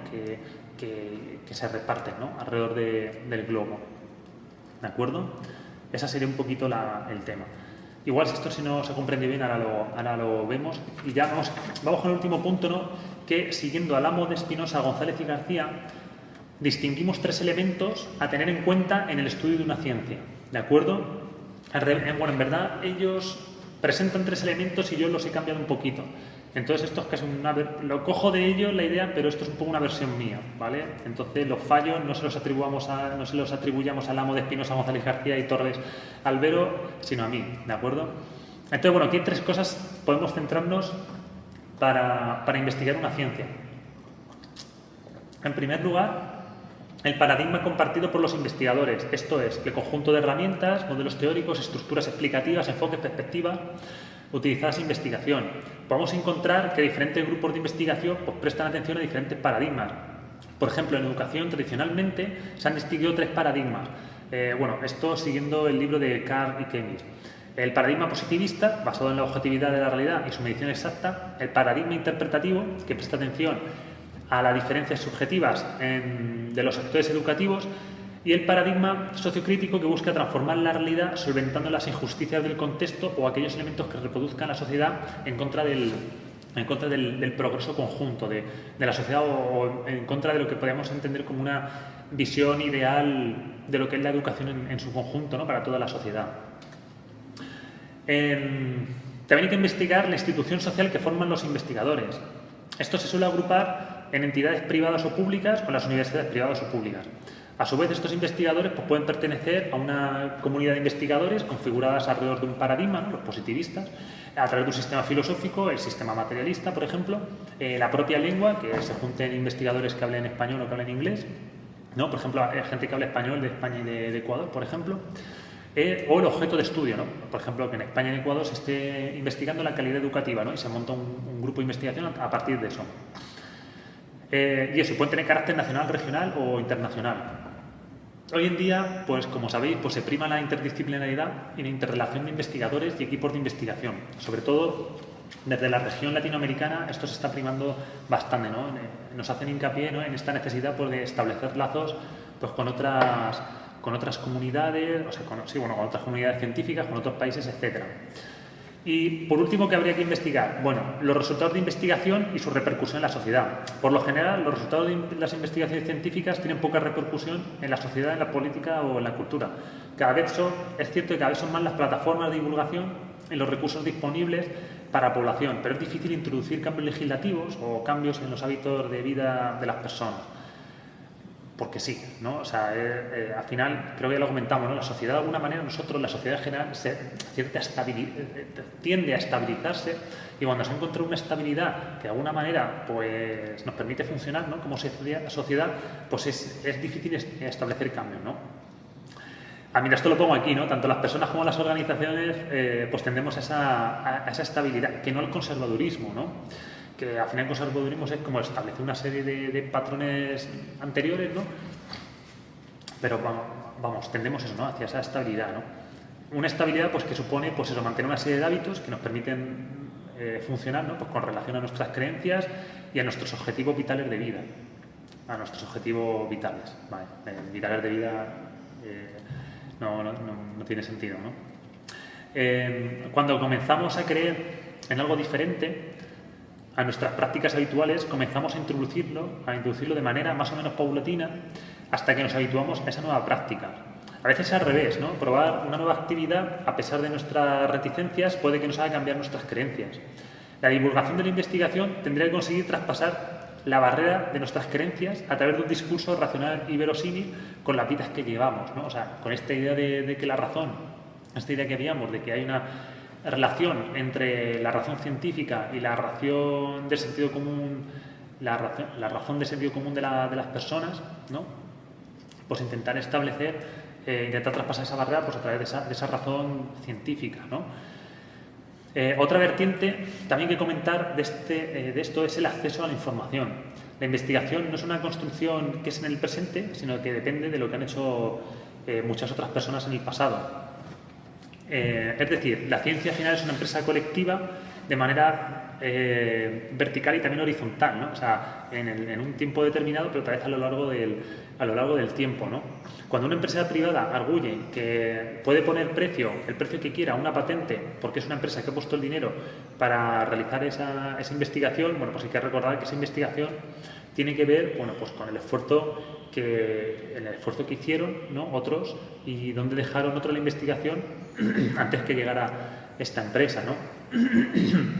De hecho, el desarrollo de una empresa, de las investigaciones de una empresa, no depende solo del dinero que ponga la empresa, sino también del dinero que pone la sociedad para educar a estas personas, las universidades, etcétera. O incluso depende también del dinero que ponga la sociedad para edificar, para tener buenos accesos a las calles, a los laboratorios, etcétera, ¿no? O sea, no solamente depende de un laboratorio que ha puesto dinero y en un lugar parece ser que fuera, ¿no? del mundo terrenal, pues está investigando, ¿no? Y luego saca esto. No, o sea, esos laboratorios son parte, ¿no? de esta sociedad,